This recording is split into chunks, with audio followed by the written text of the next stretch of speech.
It's 2026, it's June, and I'm excited because Who Knew It with Matt Stewart is celebrating 200 episodes with a big live show here in Melbourne, Matt. Yeah, at the Basement Comedy Club here in Melbourne, and it's a full 75-minute show. Oh, wow. Maybe the longest we've done, with guests Dave Warnicky, That's me. Jess Perkins, That's me. Mish, Big Wet Wittrup, and one more to be announced. Who could it be? Whoa. And we are also coming with Do Go On to Canada. Oh, Canada, etc. I still don't fully believe this is real. I'm so excited. It You'll is real. believe it when we touch down. And David is like, if this is like one of your fucking pranks.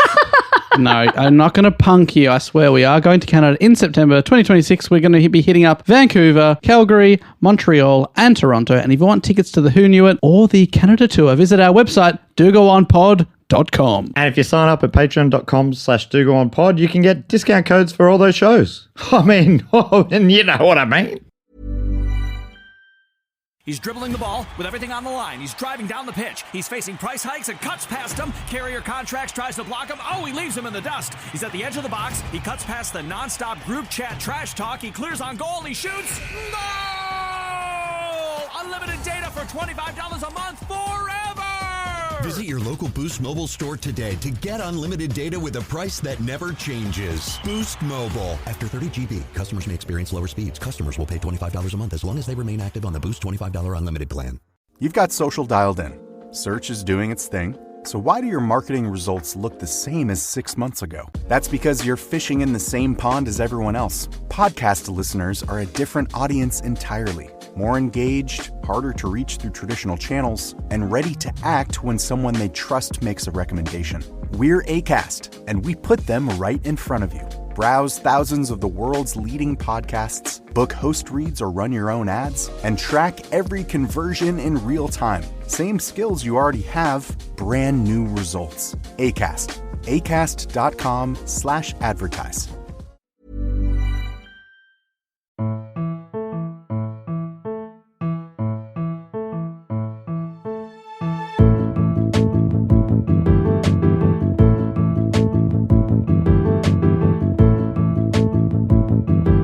Hello and welcome to another episode of Do Go On. My name is Dave Warnicky, and as always, I'm here with Jess Perkins. Hello. Hello, Jess. I'm not done. Hello. Are you done now? Yes. And this week we are joined by our dear friend joining us via satellite. Yes. Oh my goodness, we hooked this up. Can't believe it. We've got the Powers one, of technology. the only, Alasdair Tremblay-Birchall's back.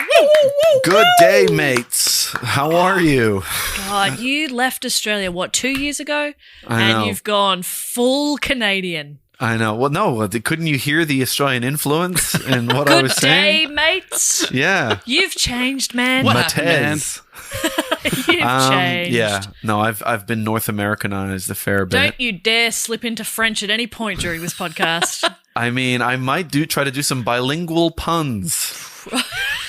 just for other French speakers, they'll enjoy it.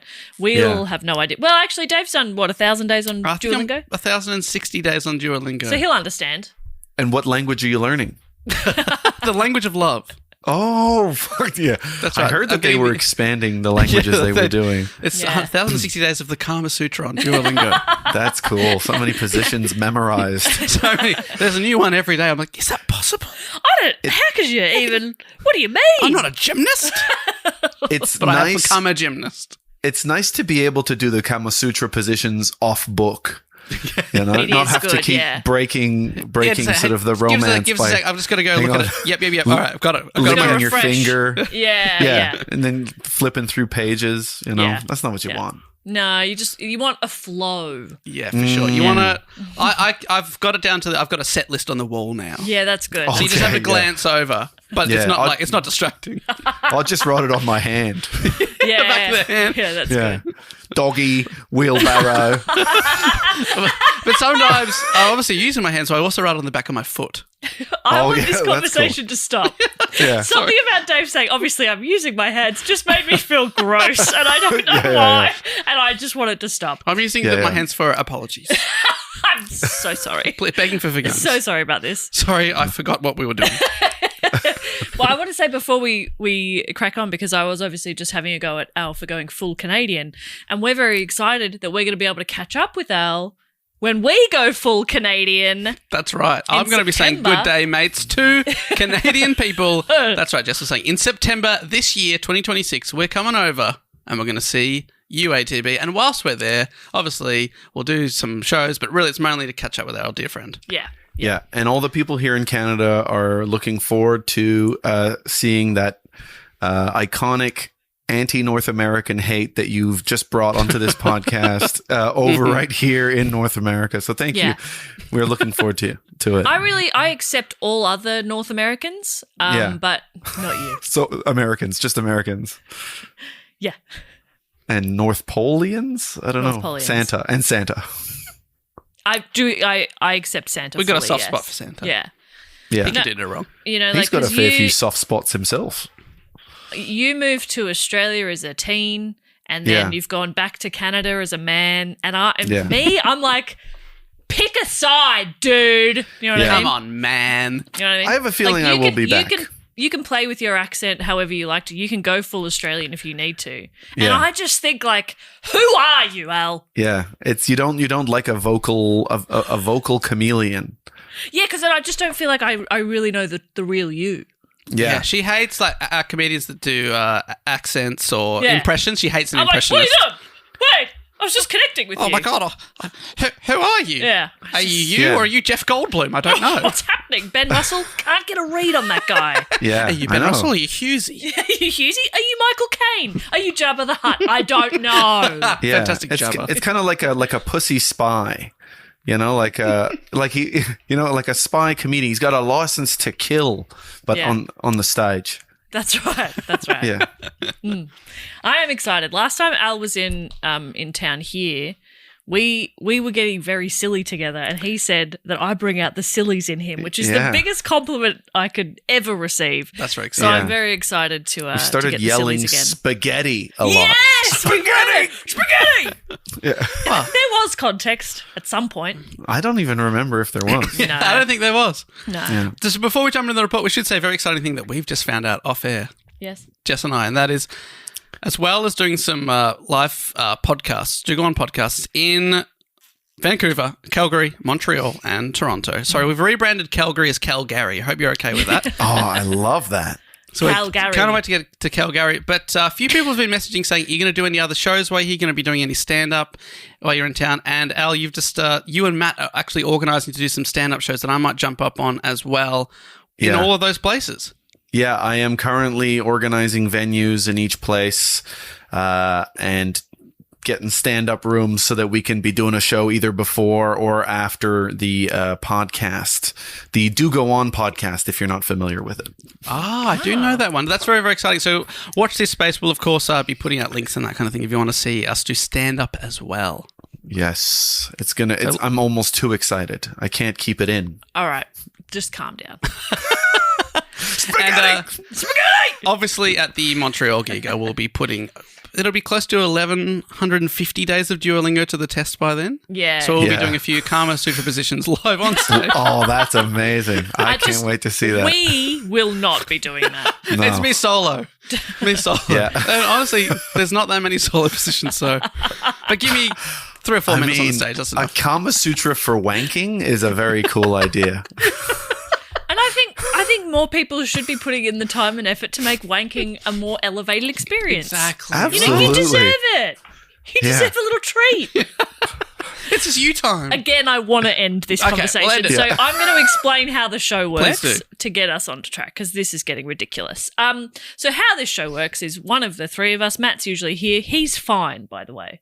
He's fine. Don't message us about it. He's fine. He's fine. Don't ask about him. Shut up. We research topics usually suggested to us by our fabulous listeners. We go away, we do the research, we do the reading, we write a little report. It's usually about a year 9, 10 level, and we bring it back to the other two who listen politely and definitely don't interrupt with dog shit riffs. And Dave, it's your turn to do a report this week, and we always start with a question. Yes, we do. And Have you purposely not opened that this Yes. whole time because I can see your computer? Yes, because we're I sitting was wondering before. I was like, why hasn't he opened his computer? we're sitting in an unusual configuration. We're side by side, so we can look at Al, who's on the TV. Yeah. Via satellite, as I said. But I know Jess is a real cheater. Yes, She will look at the screen, and I want this to be it's absolutely true. a genuine competition between two great minds, Jess Perkins and Alasdair Tremblay-Birchall. Okay. My question for you is, which famous... He still hasn't even opened the computer. He doesn't trust me. That's I'm remembering. I mean, I incredible. don't trust you. But I've put up blinkers. I know, Incredible like stuff. a Okay, horse. sorry. Yeah, go on, Dave. Which famous football or soccer team play their home games at Old Trafford? The Old Traffords. Oh, the Old Trafford boys. Let's see. Is it? It's not the one at Crystal Palace from Ted Lasso. Is it? And it's not Crystal Palace. Okay, it's not Crystal Palace. Oh, that's right. Is it Argentina?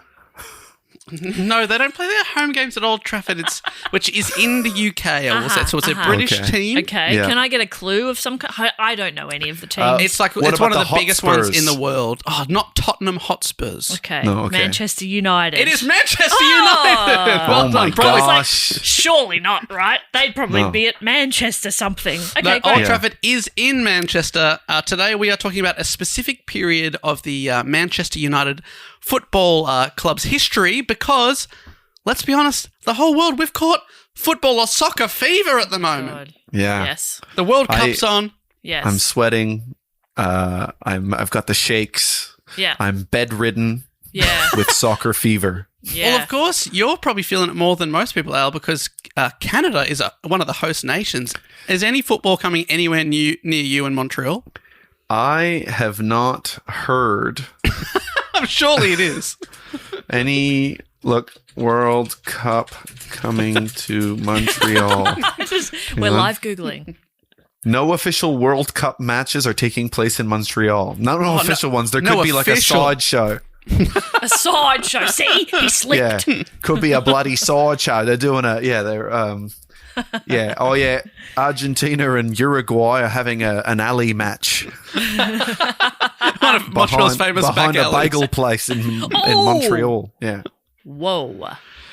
So this topic's been suggested by a bunch of people, and thank you to Lee Banks from Whirling. Oh, I should say anyone can suggest a topic at any time. There's a link in the show notes. Lee Banks from Warlingham in Suffolk in England. Niall Edwards from the UK. Sam Enshaw from Singapore. Daniel Goldstone from Gatley. Antonia from Loughton in Essex. William Young from Hull in England. Ross from Christchurch, New Zealand. Megan from Oklahoma. Martin Drabick-Hampshire from Sandusky, Ohio, and Michael Woodcock from Burnley in Lancashire. Quite a They have list. all recommended this topic. Yes, they absolutely Holy have. moly! Was it like up there for being voted on, or everybody independently thought of this particular story? Independently, over the years, over the last sort of 8 or 9 years, we've had this same suggestion hat. These people have suggested this topic. Truly miraculous. And I got to This tell will you, be one of the miracles that the Catholic Church will investigate in order to probably give one of you sainthood. And we'll say, we're good, thanks. I'm good. I'm all right. Mate, little statues of you. Everybody would want them. Be great Yeah, merch. but people could just, someone could just make them, I reckon. Yeah, The right. church doesn't have to do it, Okay. All right. you know. I'd be a good saint, I reckon. Yeah. On a Saint Jess. motorbike. I'd be like a bit of a badass saint. Yeah. She was On a honestly, motor- for a saint, she had a pretty bad attitude and swore quite a lot. Yeah. She was But that's quite cool. unpleasant, actually. Yeah, for a saint, you'd think she'd be quite nice, but no, she was actually a bit of. She was a hard person, a hard pill to swallow. Oh, but the only saint who's written a rom-com. That's true. That's true. Could you be the saint of rom-coms? Oh my god, that's honestly too much of a. That's too much Too of much. a weight to bear. So is that Richard Curtis? That's Richard Curtis. Yeah, okay. Yeah. But, you know, you can have a go. Yeah. There could be 2 saints of rom-com. Yeah, I could help Could him be out. two. I could be a vice saint. Yeah. A saintette. A saintette. Oh, saints Yeah. must have assistants. Surely. You got these gotta. days because you They're also so got to do busy. social media. That's a whole other job. It's a second job. It's full It's a on. lot. It's a lot. Full time.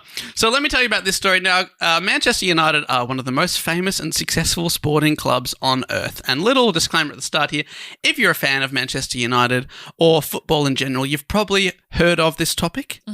I'm not a massive football or soccer fan. There was a brief period in 2002 when I was in grade 6 and the World Cup was on, and every kid at school got given a different nation to follow, and mine was England, and that was the era of David Beckham. Yeah, okay. Oh, And yeah. I've heard of him. Michael Owen, David Seaman. So I was into it for about 3 weeks there. Yeah. Really into it, though. Yeah. Very invested. Wayne And I also Rooney? had no, this I think might be pre-Rooney, I think, just. Oh, pre-Rooney.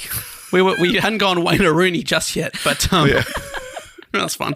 But I also had a soccer game at the time, ISS Pro Evolution Soccer 2, and I always played as England, so I know that there was Gary Neville, Scholes, Campbell was the defender. Anyway, but apart from that, I'm not very big on soccer or football, and I'm talking about one of the most revered clubs in the history of the game. So I hope to not offend if this is your thing that you love.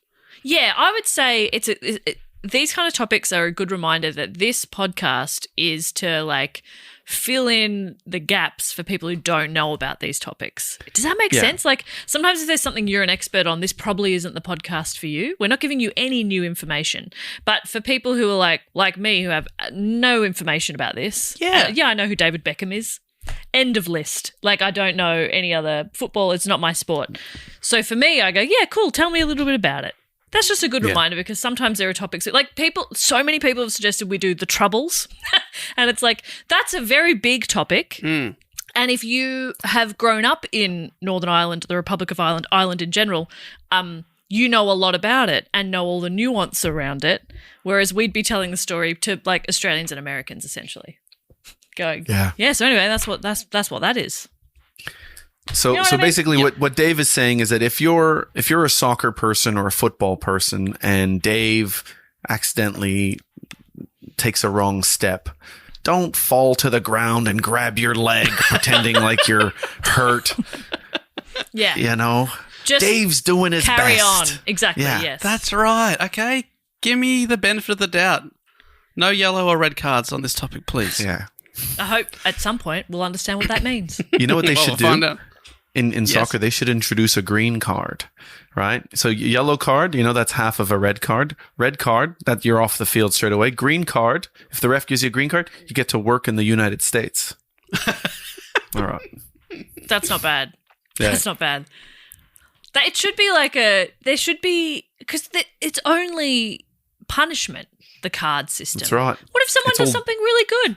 Exactly. Give them a green card for that. It's all Give them a green card demerits. and let them work in the United States. And let them work in the United States. Even if you are one of the greatest soccer players on earth at the moment, there's some people who are having trouble getting the green card to work there. But Yeah. Exactly. still, if you're doing good stuff on the field. That's right. Yeah. You Or score what a about in your field? Yeah. Oh, that's right. So if you score a neat goal, you Yeah. should get to become a janitor in Idaho. I couldn't agree more. Yes. A perfect system. So it's give up your multi-million pound contract with Tottenham and go to Idaho.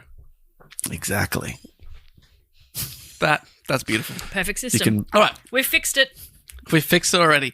So let me tell you about Manchester United. A little bit of early history. Nicknamed the Red Devils, they were founded as Newton Heath LYR Football Club in 1878, but changed their name to Manchester United in 1902.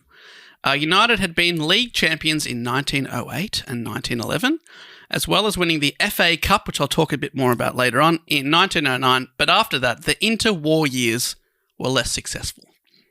The 1930s was certainly not a high point for the club, being relegated to the second division of football multiple times. I'm not sure if you're aware of how football, it's now called the Premier League, but it's anyway, the league back then, there's a first division, and I think it's the bottom three now, but it could have been different back then. But if you finish at the bottom, you get relegated to the league below, but if you finish in the top of the second league, then you go up. Yeah, So people are constantly going up and down. I do know this because of Ted Lasso. Oh, great. And just to show how badly things were going for Manchester United, like I said, one of the most famous clubs ever, they finished as low as 20th place in the second division in 1934. So they're so far off the top that they're in the second division and then they're being smashed there as well. Wow. Affected greatly by the Great Depression, the club was on the verge of bankruptcy when it was saved by local businessman James W. Gibson, who bought and invested in the club. And then the Second World War broke out and football was put on hold, but the club itself didn't escape direct attack. In 1941, the Luftwaffe, Nazi Germany's air force, bombed Old Trafford, leaving United to play their home games at Main Road, which is the ground of local rivals Manchester City. Oh, embarrassing. Oh, very disappointing.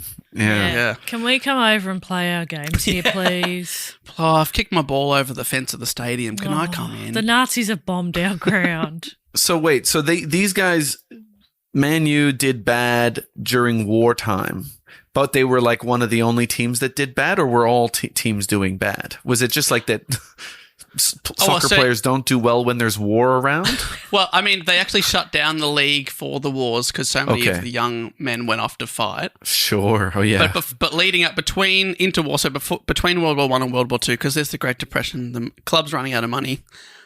They're doing badly. And they were saved by this local businessman. So it started getting back on track, but then World War II broke out and they stopped the league for 5 or 6 years. Okay. 5 or 6 years off, you'll get a bit rusty. You get a bit rusty. And a lot of these guys, they're like missing their prime era. Yeah, you're aging out. Yeah. Yeah. And I suppose if you have better guys, more guys are more likely to spend more time at war. And so then you probably lose more guys. Yeah. You know? They're fit, healthy young men. Yeah, it's a vicious cycle. Yeah. Like, wow, you're really fast. We need you. Yeah. Yeah. We could use a striker like you at the Somme. Kicking grenades. Yeah. Yeah. Did they think of that? A grenade They kicker. should have. That's really good. Yeah, a grenade you can kick. You take But what about- you take the pin out with your toe. Oh, you don't even have to touch it with you. Obviously, you don't want to handball the grenade. Yeah. Mm-hmm. Well, it's perfect for guys who've had their arms blown off from a grenade. They can keep kicking. You know. So I'm so sorry. Okay. So, in October 1945, the impending resumption of football after the war led to the managerial appointment of Matt Busby, who demanded an unprecedented level of control over team selection, player transfers, and training sessions. Let me guess. Virgo? Control freak? Do you want me to look him up? Yeah, See? actually, that'd be so funny. Imagine if I'm right. I guarantee I'm not. May 26th. Yeah, no. What's that? He's not one of ours. Let me Okay. see. May 26th star sign. Gemini. Gemini. Oh, say Gemini. less. I don't know anything about Geminis. Is That's Gemini okay. the one that, like, you Like people... two personalities. Don't people say, like, if you're dating someone, oh, no, not a Gemini. Isn't that a classic trope? Yeah, my dad's a Gemini. Oh, well, I don't want to date your dad. Sorry. All right. That's why none of us date your dad. He'll be heartbroken, but okay. That's the only reason. I hear he's clever though. He's pretty clever. Yeah. So there's that. But undateable. Oh, undateable. Yeah. But clever. Yeah. Yeah. So the Manchester United website writes of this part of their club's history about Matt Busby. It said, Matt Busby had a glittering vision. He saw beauty in that bombed-out stadium and the chance to create a phoenix from those flames. You know what? You need people like that who can go into a fixer-upper and see its potential. Yeah. You know? I'd go into a bombed-out stadium and think, well, this is stuffed. Yeah. But he goes, oh, you could redo the toilets there. Yeah. And he's saying all that to me and I'm going, I can't be fucked. What do you mean? When I was 12, my parents bought a new house and we moved quite far away from where we were living, but much closer to my school. So I couldn't complain, but also like we were moving from the only house I'd ever lived in and I was devastated. Yeah, that's hard. And the house we were moving to was a bit shit. And we were sitting around the dining table the first night in our new house and my brother and I were both sulky and my dad's like, so what do you think of the new house? And we like looking at each other because we don't want to say anything. And Dad goes, because I reckon it's a bit shit. And we're like, why did you buy it? Why did we move all this way? And Dad's like, because I can see what it will become. And that's this guy. He's this going, guy. look at this bombed wreckage. What can I make of it? That's beautiful. And did it become... Geminis. Yes, classic That's Gemini. Geminis. Yeah. Did the house turn into what your dad's vision? You know what? I'm starting to think that way about your dad. He's not dateable now, but if I invest a bit of elbow grease... Oh, yeah, he's a fixer-upper for sure. I could make him very Let me dateable. tell you can teach an old dog new tricks. Yeah. And he's a very old dog. With this masturbation Kama Sutra. Sorry. I'm so sorry. Yeah. I'm No, so you should sorry. apologise for that one. Yeah. So Matt Busby is a big part of this report, so let me tell you about him. He was born in Scotland in 1909. Before going into management, Busby was actually a player for two of Manchester United's greatest rivals, Manchester City and Liverpool. Liverpool. Thanks for translating. He was only 36 at the time of his managerial appointment. So young. We all agree that is so That's unbelievably the young. perfect age, I would say. Yeah. 36, so young. Perfect age for a new career. Yeah. Should we? Go from being a podcaster into being a podcast manager. In a lot of ways, sometimes I feel like I am. I'm going, oh, come here. Oh, no. Managing our bullshit. And you guys manage me, I suppose.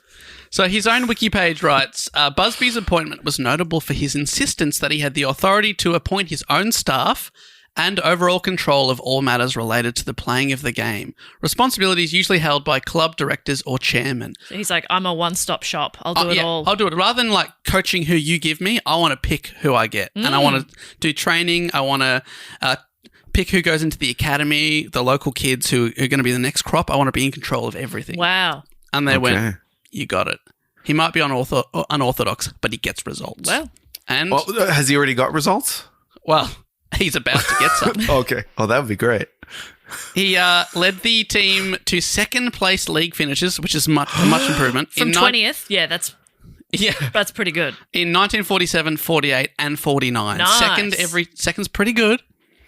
He 10 division signed their position. You know how people say 10x? 10 division sign. 20 to 2. You Forget could it. not have said that in a clearer or cooler way. I knew exactly what you were saying, even without the hand movement. So did everyone. Everyone went, got it. God, he's good. He's just doing a lot of poses. Yeah, this is worth paying for Patreon for the video of this. This is... Oh, my... Why are you shaking that head? Giving it a bit of tude. He's rolling around. Love that. So, second's pretty good. He also led the team to FA Cup victory. That's winning the whole competition in 1948, which is the club's first major trophy for 37 years. Whoa. And the FA Cup... That's in is 2 years? Yeah, he'd just taken over. Yeah, in a couple of years later, they've gone from not winning anything for 37 years. So they've won the FA Cup, which is the annual knockout football competition in domestic English football. Right. Oh, my goodness. To try and explain, there's three different things I'm going to talk about. There's the league, which is now Premier League, which is the top teams, and at the end of the year, whoever's got the most points wins the league. Okay. Then there's the FA Cup. That's a knockout competition.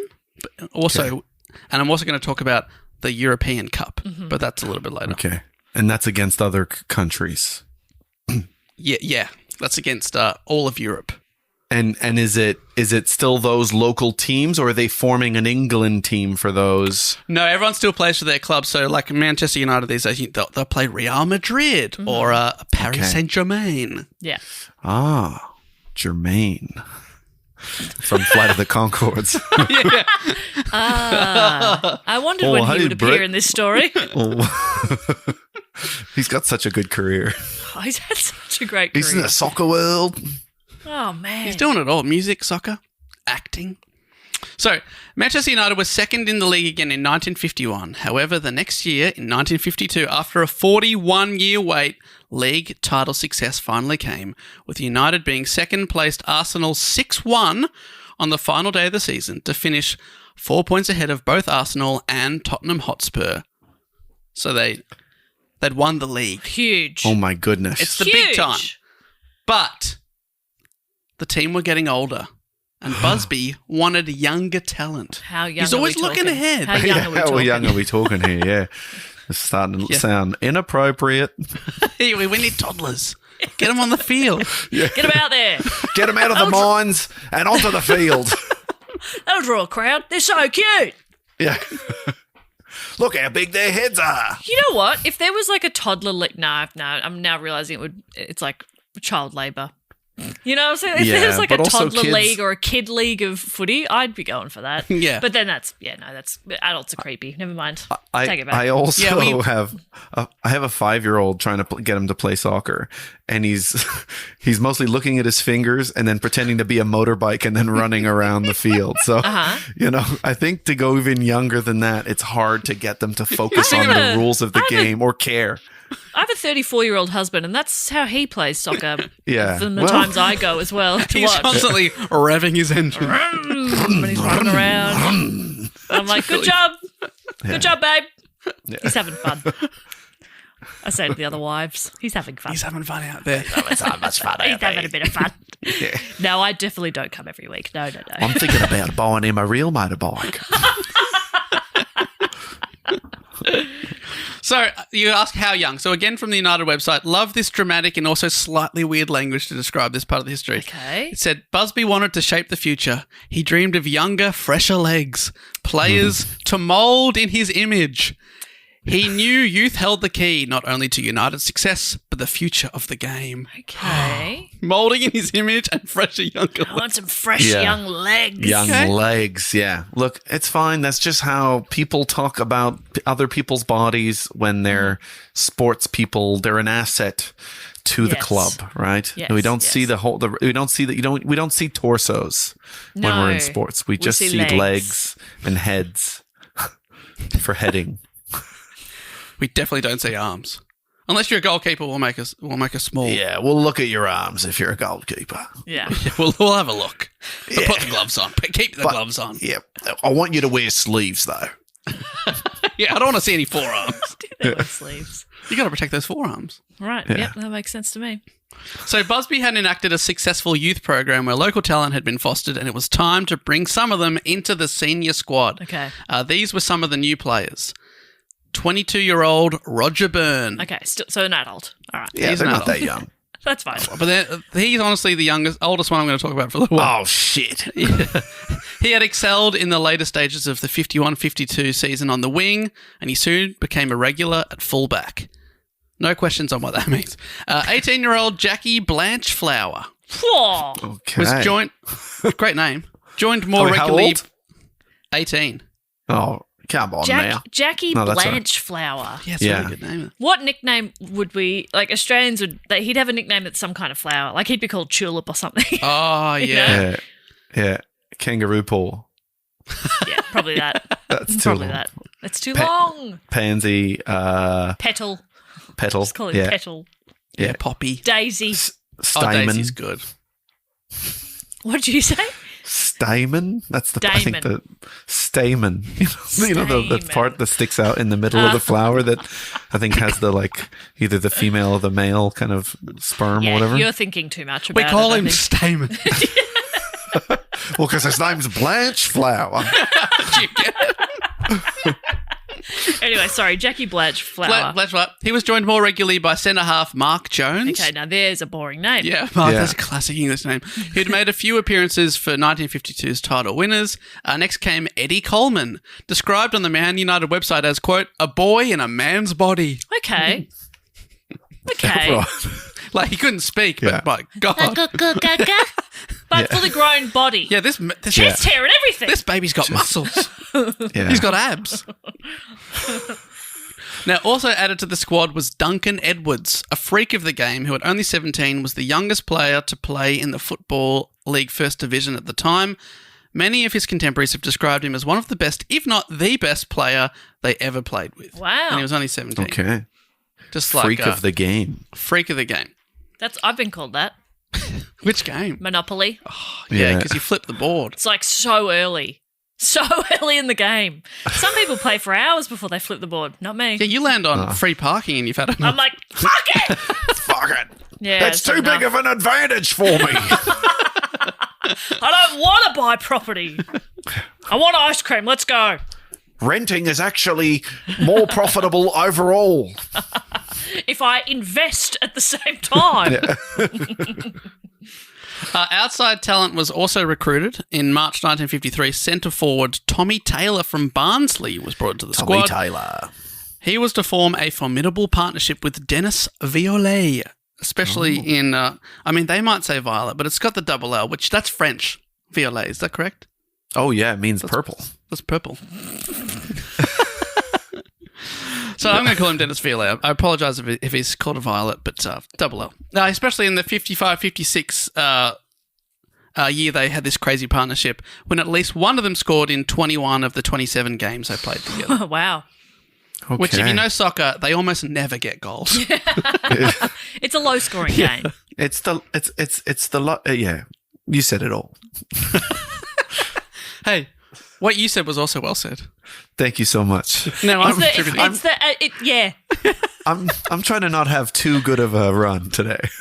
I think that's wise, yeah, because You you know are what? replacing Matt, Exactly. and he takes a lot of swings. And that's what I'm trying to do. Taking swings, but sometimes the ball hasn't even been thrown at me. That's right. That was a practice swing, you say, afterwards. I'm just practicing. I'm warming up, you say. You can't say point doesn't strike count. when the pitcher hasn't pitched.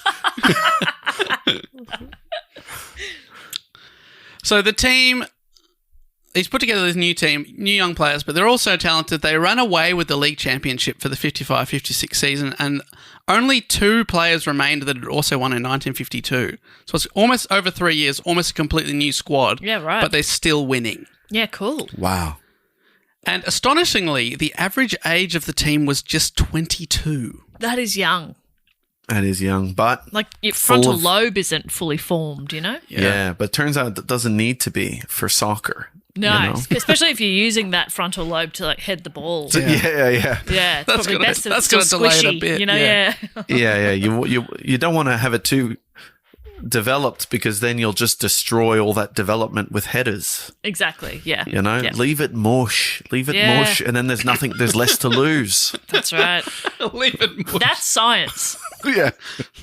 So they won even though they're young. The United website quotes coach or manager, as they say, Matt Busby, is saying, the marks of the nursery cradle were on them, but they did not show. Stop like, yeah, talking they're- about how young they are. Like they're that. so young. They The are young, but marks they're of the like they're late nursery teens, early 20s. Oh, Like no. they're But it's such a big deal how young Yeah. they are. This, because of their young age and obvious influence of the coach, they were nicknamed in the media as the Busby Babes. I actually love that. Do you love that? The Busby Babes. Beautiful. I'm glad It's you did, because beautiful that name is alliteration. stuck, and this era's team is still called, known to history as the Busby Babes. Not babies, babes. Babes, yeah. Yeah. Also, they were incredibly hot. Yeah, I'd take that. Were they all hot? Oh, yeah. Were they? Every single but one of them, like, wow. but have you looked at all their I've faces? looked at, they're like some of them, they're old-timey hot, like 50s hot, you know what I mean? yeah, it's different. It's a different hot, isn't it? Yeah, It's different. They're like, this guy's 18, you're like, that guy's 45. Yeah. Yeah, that's the thing. Is that what? Like, is that all it is? Is that they were 22, but they all looked 39? Yeah. Yeah, And he so recruited them all because he thought, you look old enough to play. You Yeah. look older than Yeah. me. Yeah. But they're children. Maybe they're Busby playing Babes. with like, you know, like it's putting the other teams off because they look like they've got the, 25 years of experience of playing or whatever like that. And so they're like, oh, these decisions they're making, it must be, I don't know. It must be I guess the other teams are also old looking because it's the 1950s for them too. Yeah, but okay. they keep trying to find older and older looking people that have never even touched a ball before. Doesn't matter. Yeah. He looks old. He looks old. Get Yeah. him in there. Put him in a kit. Yeah. This guy's 18, he looks 71. There was always one guy like at high school who, matured before everyone else and looked like 40, and everyone else was like, oh, hello, just kick it to him. Yeah. Yeah. When do you And then think you'll look 40? When will I look for? Oh, gosh. I mean, the grey hair's doing a lot of the lifting, but Yeah, but I think it's actually quite deceptive because you have such like perfect skin and a boyish face that I think you're probably quite confusing to people. I'm confused. That's the most beautiful thing you've ever said to me. Yeah. Thank That's you. sad, isn't it? Do you have a 'Cause they've boyish had- chest? Yeah, the strangest thing is I'm starting for the first time in my life to get a few chest hairs at 35. Like, it's unbelievable. Yeah. And it's to the point where it's annoying. Like, I would have killed for this at 14. Yeah. Now I'm like, Yeah. this is just, I can't have that. I'm going to get rid of it. You can't have 6 chest hairs. Yeah. And So you're plucking them? Shave 'em? Yeah, shave. The same thing for the face. Just got a just little. Yep. Oh, yeah, Yeah. right. But, I could name them. There's that few. What would be a good name for a hare? What about Matt Busby? Yeah, that's fun. Oh, yeah. Oh, these are my Busby Babes. Actually, then I've got 6 of these just.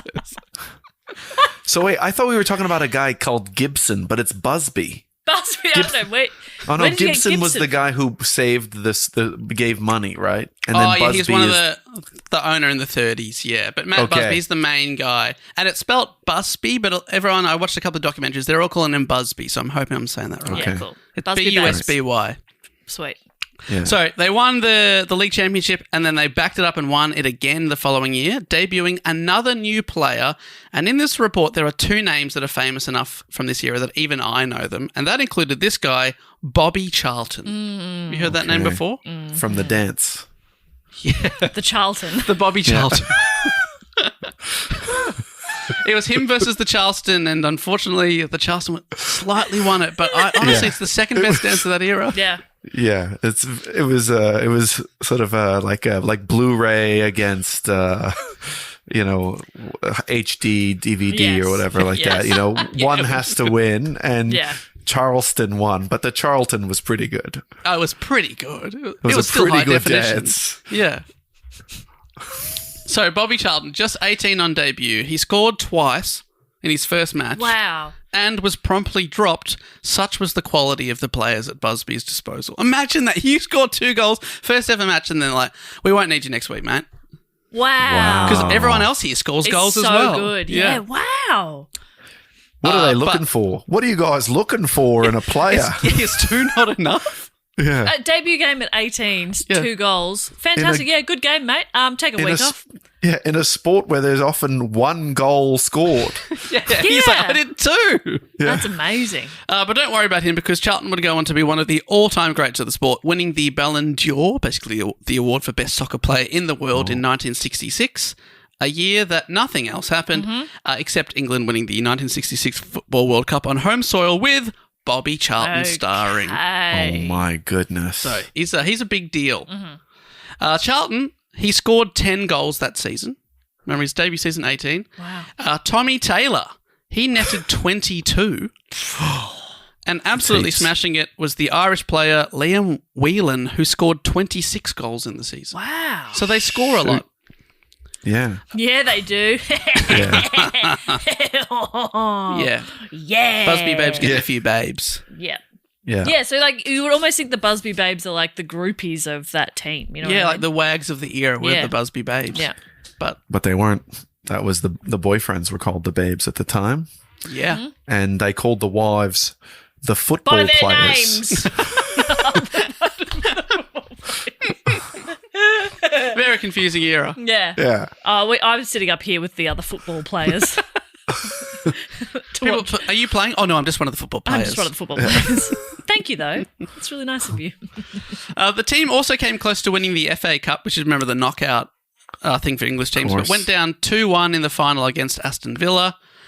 They would have been the first team of the modern age to win both the league and FA Cup in one season. So they were 1 game away from doing the double. Wow. Which is, at the time, unheard of. But back-to-back championships wasn't enough for manager Matt Busby, who had his eye on another prize, the European Cup. Oh, my goodness. The big one. It sounds like you're peeing in a cup. Yeah. European Cup. Yeah, European Cup. Or it's a cup peeing on you. European Cup. That's you telling the cup that you piss in what its purpose is. Yeah. Or the cup has a hole in it. What do we think? Yeah. Do we think that was worth adding? But the cup's got a hole in it. You know, you get a plastic cup, get a little crack, and then that's leaking out. That's when you would say it to the cup. Yeah. European Cup. European Cup. I've got to remember, why do I keep putting liquid in you? European Cup. European. You know what I mean? That's lovely. Yeah. Now I feel like it was worth adding. Yes. Now, fuck yeah. Now you're cooking. Oh man, it's so good when you really put the work in and get the joke right. Yeah. You know what I mean? And AJ will cut out all this stuff, and then he'll just have the one good meat. line. Get to the meat, mate. Get to the good stuff. Get to that bison Honestly, meat. Do you reckon we just cut out the rest of the pod and just put out a 10-second thing of just saying European Cup? European Cup, and then give it a little context. Nah, no need. They'll get it. So let Look me at it tell if we you cut about the whole thing out. Sorry. Okay. let me tell you about the other European Cup, Okay. as in the Football Cup. Oh, right. Founded in 1955 and now called the UEFA Champions League, it's an annual competition that sees the best teams of Europe go head to head. This is what I'm talking about, where Barcelona takes on, what's a like Real someone from the Madrid. Bundesliga, German team, for example. Yeah. So all the best German ones of the team. world.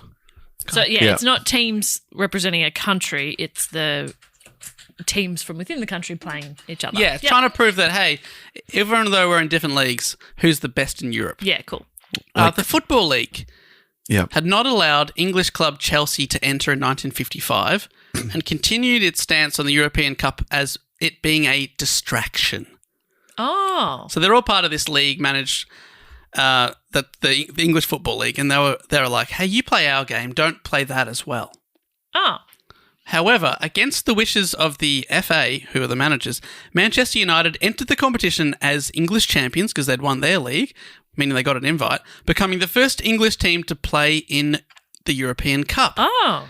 The team... So basically, they've gone against the orders of the league, said, stuff you, we're going to play anyway. The team did great, making it to the semi-finals where they lost to powerhouse Real Madrid. Earlier They've in the got cup... 15 titles. Yeah, they've got They've had heaps. 15. Oh, you're looking it Europe- up? Wow. These are this is Champion League or European Cup? UEFA Champions League is called now.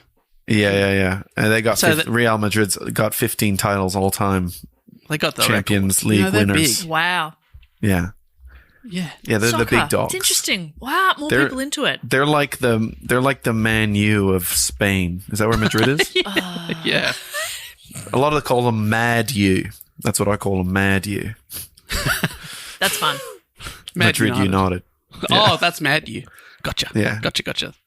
Bayern Munich. That's a German team. I couldn't think of a single one before. Dortmund. Oh yeah. Yeah. I was going to drive you nuts. Yeah, I couldn't think of one. So, they lost to Real Madrid. However, earlier in the Cup, Man United had beaten Belgian side RSC Anderlecht 10-0, which is still a club record. Wow. Oh, wow. That's great. That's... Honestly, you get to 9 up and you go, do we go for an even 10 or is this a bit mean now? Yeah. Yeah. What are you like injuring players or whatever? Like are you just like how do you get to that high? Do you have to actually like knock out players with the ball so that you're just like I don't know if there's a rule there where if you knock out players they have to stay on the field lying there. And if you can just play it where it play lies. Play on. I think that is a rule, yeah, Yeah. Yeah. from my understanding. But if the ball knocks a player out, does the ball have to get red carded? And then you've got no ball. Ooh. You're playing air soccer. You're playing air Yeah. soccer. And you go, I'm kicking it. Oh, it's in the back of the net. It went in. Nah, you tried to get it, but you didn't. 9-0. That's 9-0. The other team's going, oh, they're so They're good just- at air 'cause soccer. the other team has a really terrible imagination. Yeah. Oh. So the next season, the team, who were still incredibly young, looked at backing up and winning the league for a third year in a row. They were also hoping to go further in the European Cup. And the team looked stronger than ever when Busby made another big signing with 25-year-old Northern Irishman, a goalkeeper named Harry Gregg, playing a then record goalkeeper fee of £23,500, which is over £500,000 today. Wow. And Okay. I know, like, these days players make that every day of the year, but I reckon that is the best money the club will ever spend. More on that later. Oh, okay. Oh. I'm gonna remember the name Harry Gregg. Harry Gregg, he will be coming up in I the did story. have to glance at your screen to remember. What Harry year Gregg. is it now? We're up to 1958. Okay. I thought like 15 years had gone by, but it's only like 4 years or something. Well, he took over in 1945 Okay. at the All end. right. So the 1946 was the first season that Okay. that Busby was it's in been charge. 11 years. But like it's like a whole new team because he gets new players in all the time, and they're absolutely Yeah. still smashing it. So they're back at the European Cup, being one of the competition's favourites to win because on their first ever try they'd made it to the semis. Domestic league matches, which is like the league that they play in, the English league, were on Saturdays, and European matches midweek. So Perfect. To fulfill their... Oh, no, great. Great. This has worked out really well. Thanks a lot. Wonderful. Thank you for that scheduling. That's actually we'll be able to do both. Yeah, thanks. Yeah. Thanks heaps. That's actually very kind of you. Thank you so much. Thanks for thinking of us. So to fulfill their engagements with the league, which remember didn't want them playing in the European Cup at all because they thought it was a distraction, they had to charter planes, which were of course less reliable than they are today. This was proven when, in a previous match, plane delays meant they nearly missed a clash with Everton. On another occasion, fog prevented them from flying directly back from Europe to Manchester, so they had to fly to Amsterdam, then take a ferry, then take a train, and the trip took its toll on the players, and they drew 3-3 with Birmingham City at St Andrews 3 days later. And that was blamed. Birmingham. Like, the fans were like, our boys are tired. Yeah, come on. Our beautiful boys have been on too many modes of transport. It's confusing. You get your sea legs, and then you get your train legs. Our poor tired boys. Yeah. That's fair. Fellas, what's the matter? Oh, sorry, I had nothing for that one either. What's the matter? What's the matter? Oh, I went on a ferry. Yeah, Say no more. No, don't speak. Save your energy. No. You've been on a ferry. You must be exhausted. You've been sitting you down in poor different thing. places. Oh, you poor darling. You read an entire book on that journey. Oh, it must be awful. No, but genuinely, that does sound exhausting. You were resting while moving. That's not restful. It's just not good for your recovery. Yes, absolutely right. Yeah. And this is like in an era where I imagine they're all just smoking the whole time. And, you know, Yeah. there's not a lot of sports science going on. Yeah. This podcast is brought to you by Squarespace. Squarespace is the all-in-one website platform designed to help you stand out and succeed online. Whether you're just starting out or growing your business, Squarespace gives you everything you need to claim your domain and showcase your offerings with a professional website. Now, let me talk about one of those things you might need, Jess. That could be Squarespace's collection of cutting-edge design tools. Not that you're not a cutting-edge design tool yourself. But anyone can build a bespoke online presence that perfectly fits their brand or business. For example, you could start with Blueprint AI, Squarespace's AI-enhanced website builder, to get a fully custom website in just a few steps. Squarespace also offers a complete library of professionally designed and award-winning website templates with options for everyday use and category. Jess, it's easy and intuitive.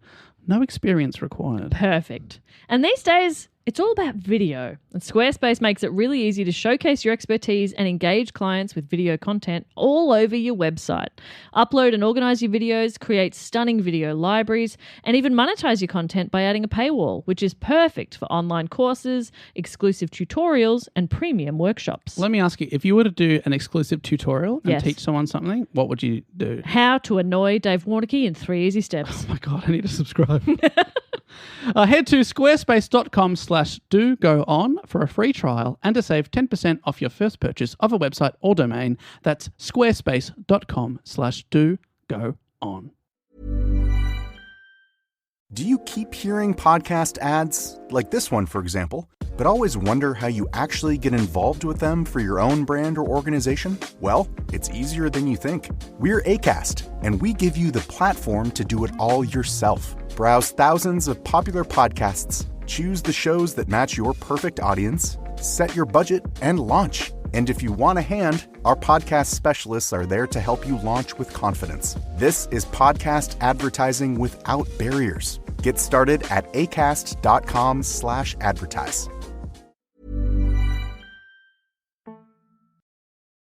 On Monday, the 3rd of February, 1958, the team chartered a British European Airways, BEA, plane from Manchester to Belgrade to play against Red Star Belgrade. This is for the European Cup. Okay. On the way to and from Belgrade, the plane had to stop to refuel in Munich, in West Germany at the time. The BBC writes... I'm going to Munich. Are you going to Munich? Yeah, I'm going to Munich soon. Oh, well, let me tell you that is a very big part of the story. Okay. Jess going to Munich. Yeah, that's right. Jess goes... I'm going to call this episode Jess Goes to Munich. Great. Yeah, perfect. You love to be the main character. I wasn't listening up until now. Now I'm intrigued. You're in. Yeah, great, because you could be part of the What story. do I do again? Great. So the BBC writes of the flight over to Belgrade. They arrived to find low cloud, poor visibility and snow. Conditions were at the minimum allowed by British European Airways, their flight operator, for pilots to land in. You love that. The minimum. Yeah, the bare minimum is what I want. The BBC continues, indeed, the weather was so bad that the airport engineer only realised the plane had landed when it taxied onto the parking apron. Cool.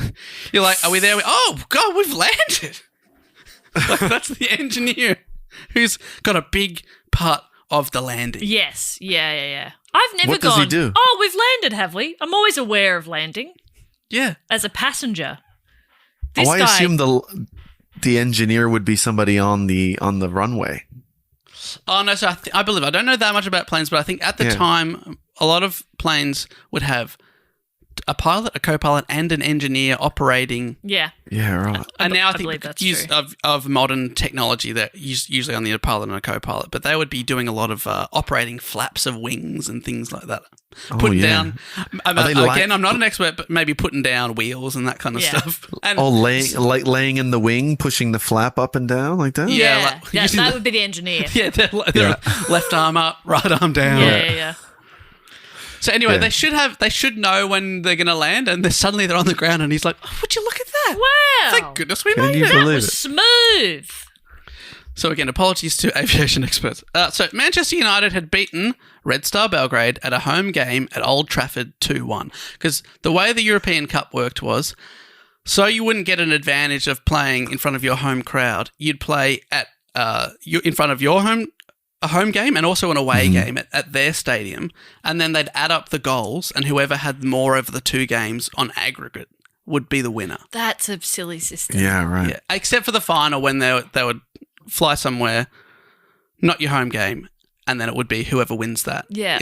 That's a winner takes all. But like if I beat you, Jess, your team, you come to my, and I beat you 2-0, I'm up 2. But then if you beat me 5-1, then overall you're on 5 and I'm only on 3. So you would go through to the next round. Yeah.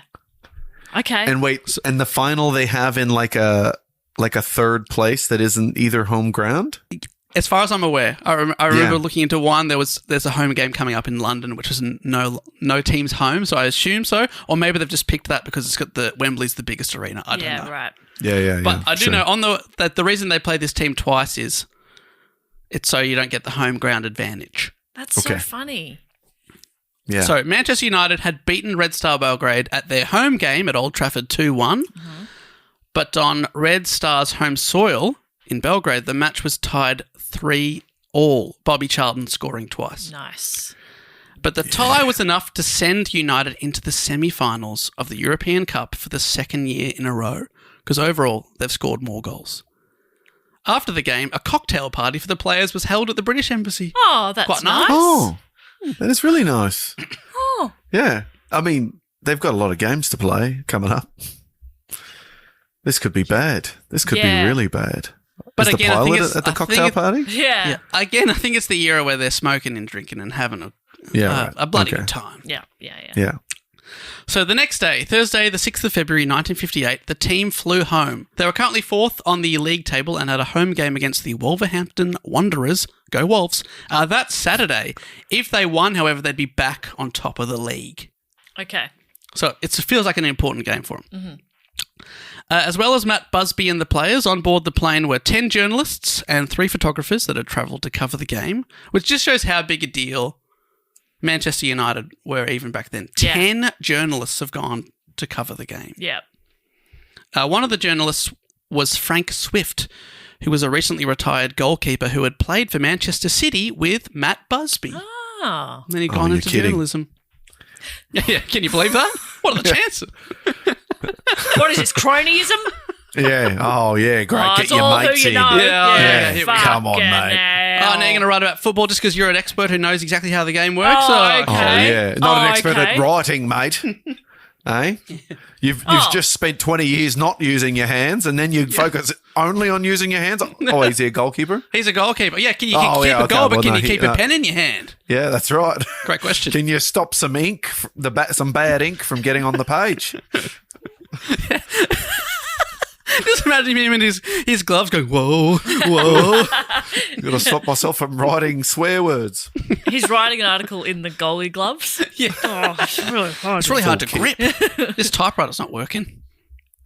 Also on board the plane were the club secretary, the chief coach, which is different to the manager, the trainer, and a club supporter, Willie Satinov. I don't love that he's listing all the people that were on the plane. Yeah. I know. I was like, wait, what's happening? He's just told us about a few games, a few flights, and I'm like, what is this building now to? We're really focusing on this flight and everyone on board. Really focusing on this flight, I'm afraid to say. Also on board was the travel agent arranging the trip. Jesus, they were hands-on back then, weren't they? Yeah. Honestly, hell. Isn't that amazing? Also his wife. Brought The your travel missus agent's along. wife? Yeah, the travel agent, his name was Bella Miklos. I didn't get her name, but they're traveling together, the Mikloses. That's The incredible. Mikloses. That's like sort of white glove service, isn't it? Yeah. Don't worry, I'll book the plane and I'll also get on board the plane. Yeah. Well, I'll have the while I'm on holiday the plane, with I you. could book Yeah. other planes. Easy peasy. I can do that. I couldn't do that. Whatever you need. Also on board was Vera Lukic, the wife of a Yugoslavian diplomat hitching a ride back to the UK. She was pregnant and travelling with her baby daughter, Vesna. Wait, what's going to If while you're on the plane, you think of any other planes you want to book, I'll be just there. I'll do my best You thinking can in the just turn clouds. to me. We like, don't have hey, to write it down. What if we got another plane after this? No problem, I'd say. No, I just wait till I land and then I'll book it for you. Yeah. I'll be right there to book it. You don't have to worry about anything. I'll book it for you. Yeah. No problem. I can come on all the flights. And then that way, if you're ever on any flight and you want to book another flight, I can book the flight. My It's wife really- could come. Yeah, it's different back then. You Yeah. know, we've It was lost that different. personal touch now, haven't we? Yeah, but back then the flight centre captain from the ads was actually your captain. He's actually the captain. That's right. He'd Yeah. fly wherever you wanted to go. And there's a pregnant lady on board and a young child. And a young child. Yeah, great. And they're Well, both I'm smoking. feeling super positive about this. I don't Yeah. because why else would we be listing everyone on board? Yeah, don't think about it too much. As well as the crew, we're looking at 44 people on board. Okay. Oh, Because he small hasn't said plane. that about any other flights they've taken recently. It's just this one. Yeah, this one really stood out to me. Yeah. I wonder how this Souls soccer on match is board going. I wonder how this soccer match is going to go. So And then he goes, anyway, so the next day they're playing their game. You're like, oh, okay. Okay. He that really, was weird. He lifted the was he padding? Did he think there's at that not really point? Did he much to think his say. report wasn't going to be very long? So he's like, Yeah. and now everyone's weight in order. Well, I was thinking that, like, this so far we've had a lot for the football buffs, talking about scores and players. Yes. We haven't had much for the passenger buffs. I'm a big passenger buff. Yeah. Loved And the passenger. pilot, he used to play cricket with Busby's wife. Dad. So there's 44 people on board the Elizabethan class Airspeed AS-57 Ambassador. Okay, he's telling us the fucking plane. Nick, my god. it's got a nickname, nicknamed the Lord Burleigh, named after the one of the chief advisor to Elizabeth I. Burley, isn't that a name for also being a bit fat? Yeah, well, I don't know. It could be. Yeah. Oh, this Burley. is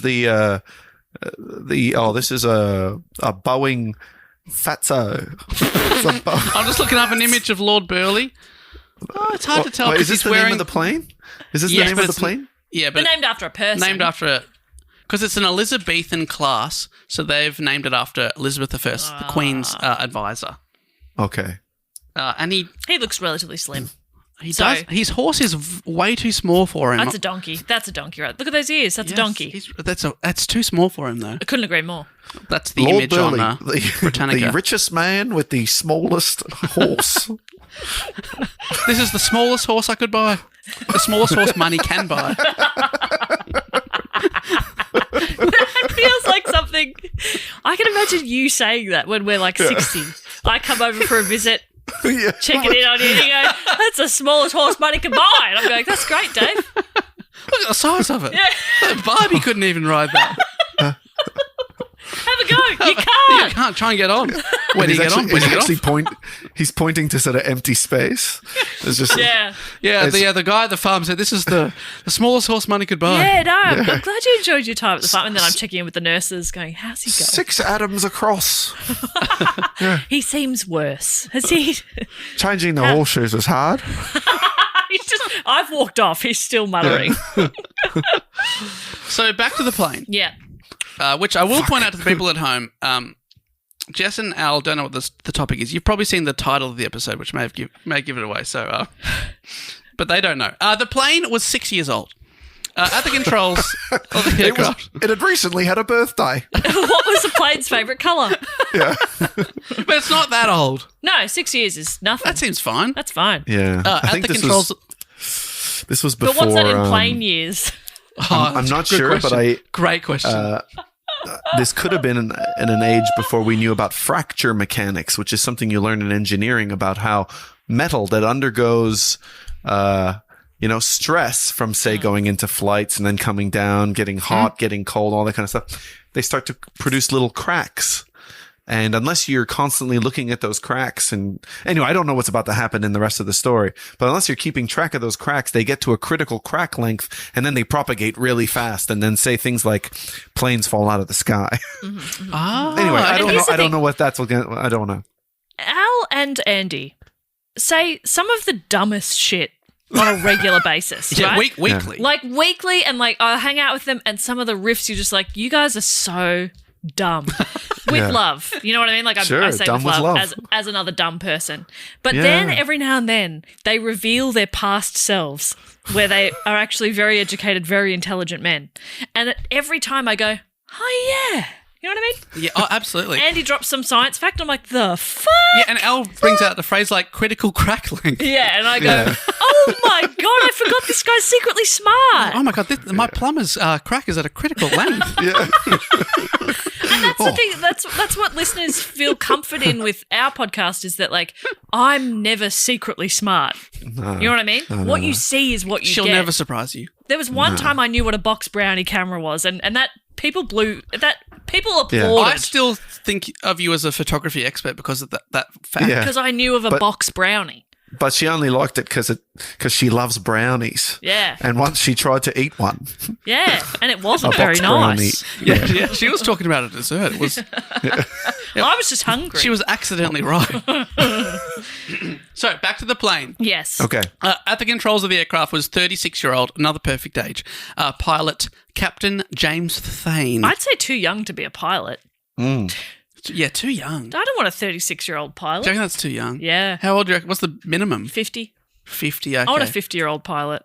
And it's that someone who's retrained, have done so much No, training. no. Yeah, he's been that. Or she. Jesus Christ, they've been flying. Yeah. For 30 years, Okay. and now they're finally in charge.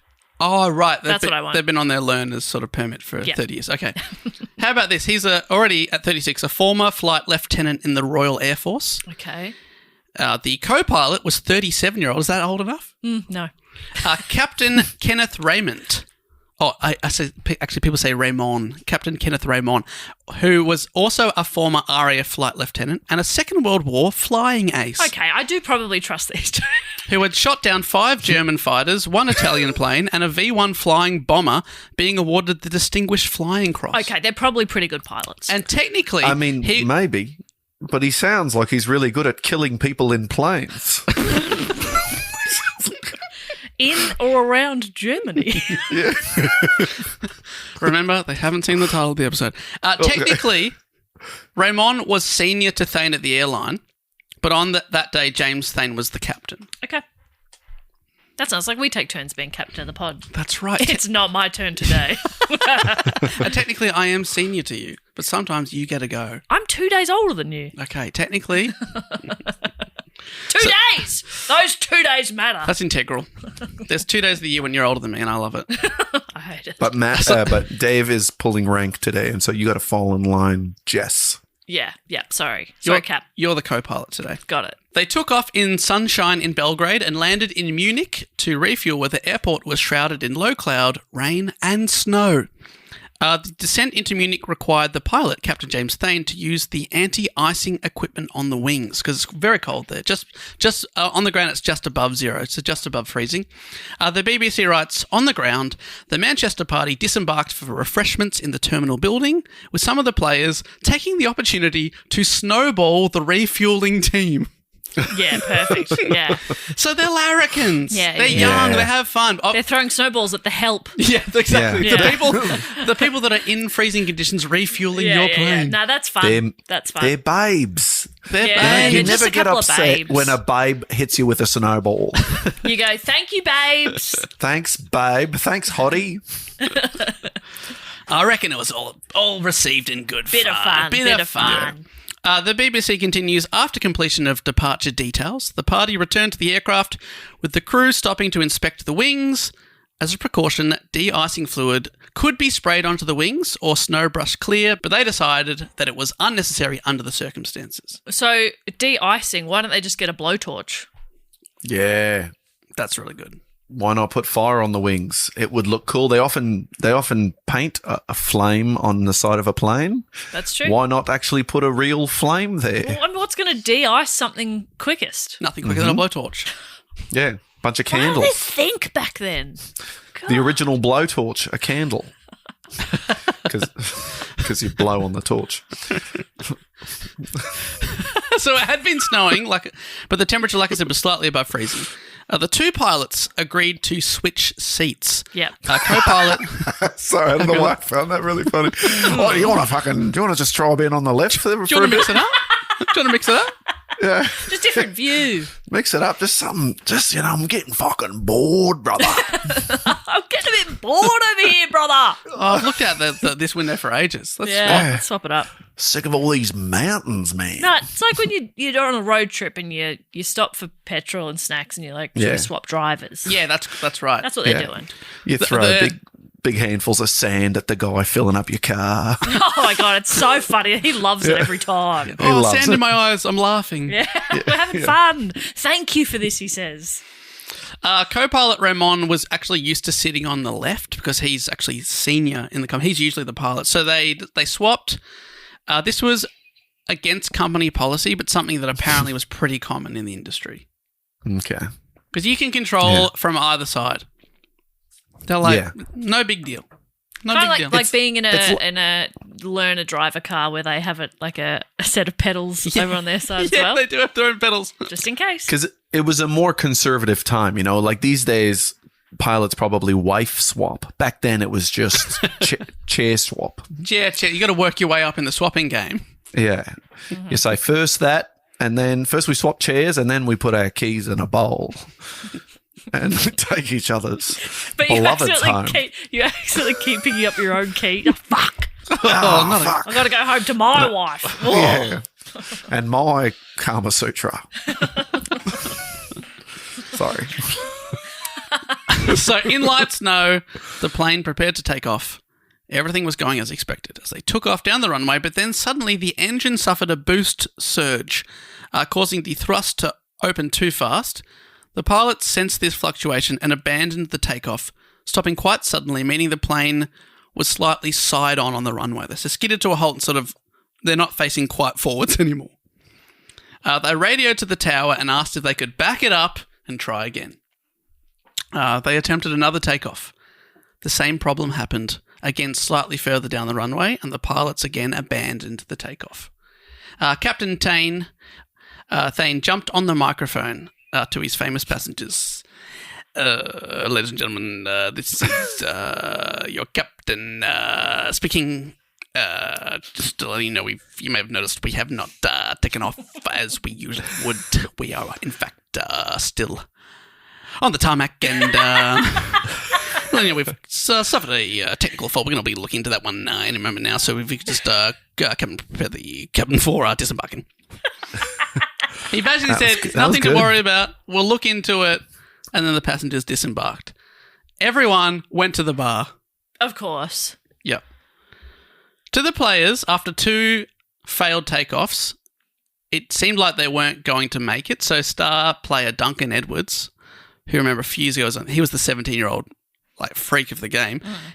He's a little bit older, but he's still very young. He sent a telegram to his landlady saying, quote, all flights cancelled, flying home tomorrow from Duncan. It's quite cute. But just because she's going to worry about him. Yeah, that's nice. Yeah. I do that to my landlord all the time as well. Yeah. Hey, landlord, probably won't be home tonight.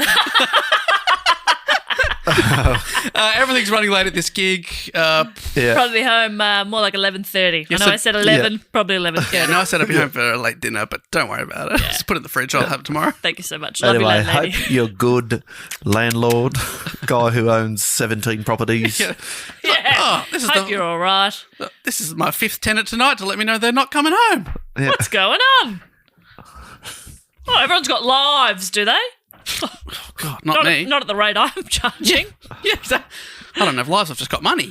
I'm just spending all night checking my telegram machine. Stop. That would have been slow to read a message like that in Telegram. Oh, no, I don't know how Telegram works. You're thinking actually. Morse code, aren't you? I'm thinking Morse code. Is that how they did telegrams?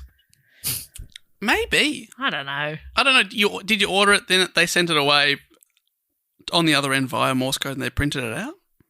How were they delivered? I don't know. Now you just text your landlord and tell him you're going to be coming home late. Every day I let them know how I'm going. My last property in Melbourne that we left, we gave to a friend, and we had a nice landlord. He was a kind of, he's a nice guy. But anyway, our friend took over the property, and then one day, and she kind of had a few things in her decorations that were boob related. Like a neon sign that was shaped like boobs. Anyway, I guess he saw that at some point, and then one day he brings her a gift. He'd 3D printed like a busty anime character. What? Like a busty anime character, and he was like, "I thought you would like this." It's a gift from my landlord. That's incredible. I've noticed you love boobs. We have a mutual interest. Boobs. You like yours in neon. I like to print mine. 3D. It's like such sweet intentions, but so weird. Yeah. That's incredible. Anyway, back to this incredibly normal... Just this flight. This normal flight that we're really harping on about. Sports story. Yeah, this sports story about a team who's off to play a game. Who's doing really well. And they're doing so well in the league. So they've got off the plane, the passengers. Meanwhile, the pilots consulted the airport station engineer who told them that at that altitude where Munich Airport sits, this boost surge problem was well known to happen to Elizabethan-class aeroplanes. The engineer gave them instructions to deal with the surge, and it was apparently a pretty simple fix of taking down the power slightly if the problem happened again, and then increasing slowly to full power. Okay. So if you get this boost, don't worry about it. Just back it off a bit and then slowly go up. And usually the problem goes away. So the passengers who seconds ago thought they weren't actually going to fly were loaded back on after only 5 minutes off the airplane. Oh, wow. Oh, no. So they're sculling their drinks at the bar, I imagine. Yeah, there's only time for 2 rum and cokes or whatever. Only 2, yeah. Disappointing. But there would be more drinks on the plane, though. Oh, for sure, definitely. After 2 failed takeoffs, the Busby Babes, who were famous for laughing and joking, were now all uncharacteristically pretty quiet. 2 failed takeoffs, I'd be pretty scared to get back on a plane. Yeah. Gotta tell you? Yeah. But you know what? It makes me feel good that they know what they were like when they got back on the plane. Yes. You know what I mean? Yes. That's good. Feel pretty good about that. Yeah, That's a good sign. That's true.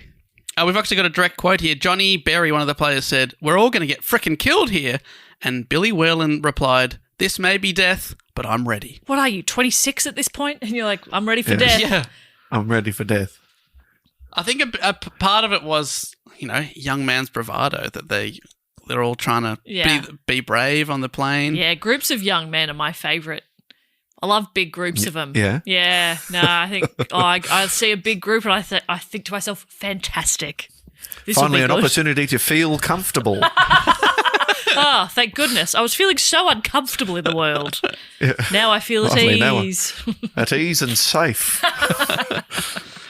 So the pilots were eager to make the third takeoff as they knew the importance of getting their famous passengers home for the weekend's game, because they've chartered this aeroplane.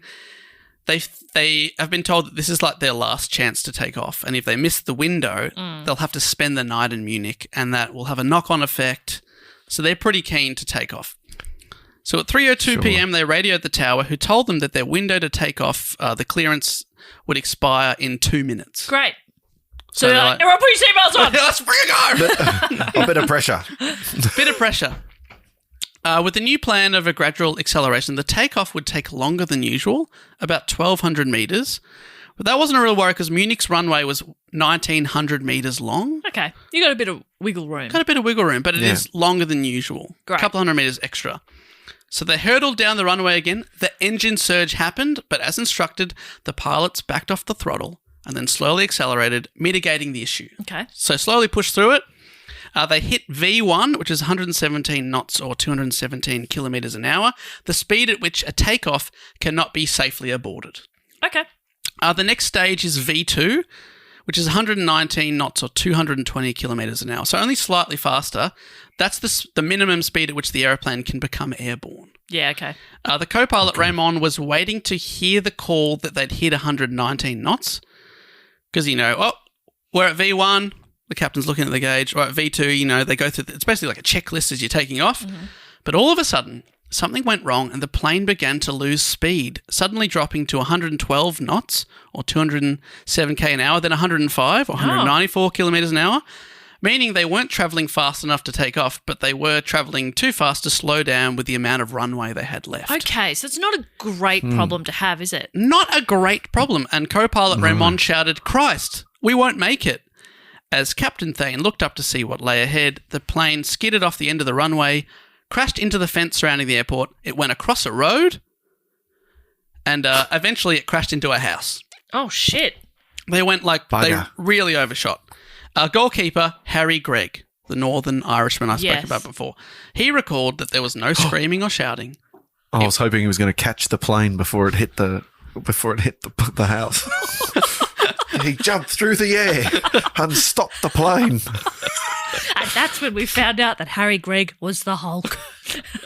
Well, we are going to talk about it in a second. But so he said it was quiet in the cabin as it flashed between darkness, daylight, and sparks. Like basically, it was quiet. It was so quick and shocking to the players that no one even had time to go, "Oh my god!" Wow. As they ripped through the fence, one of the wings was torn off as it caught a house. Like I said, 300 metres beyond the runway. The house was home to a family of 6. Don't worry, the father and eldest daughter are away, and the mother and the 3 children escaped as the house caught fire, as did the house's fuel shed. Oh, no. Not good. Not good. They have a fuel shed. They got a fuel shed. It all went dark.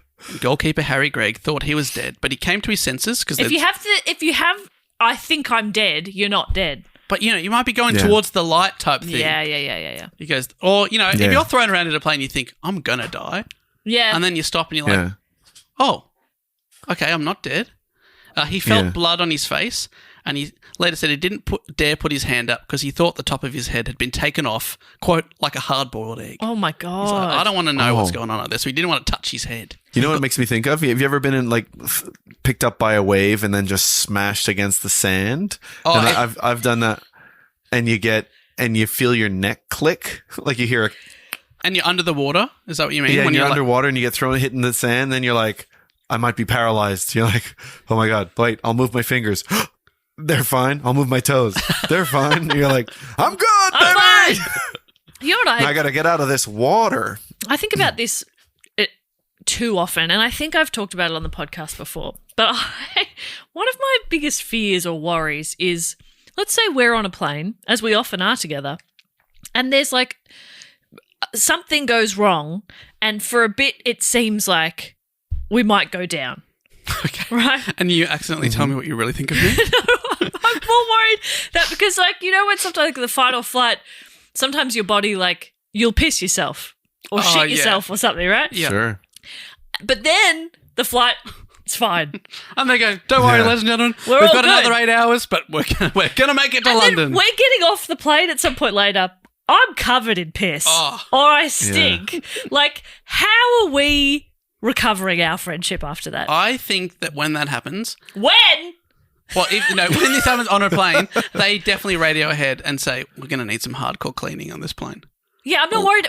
Obviously, I'm worried about the plane and the cleaning service and everybody Jess else is on the very plane. worried about the but I'm plane. also worried about our relationship. Oh, but what I'm meaning to say is that I think it's everyone will have pissed themselves.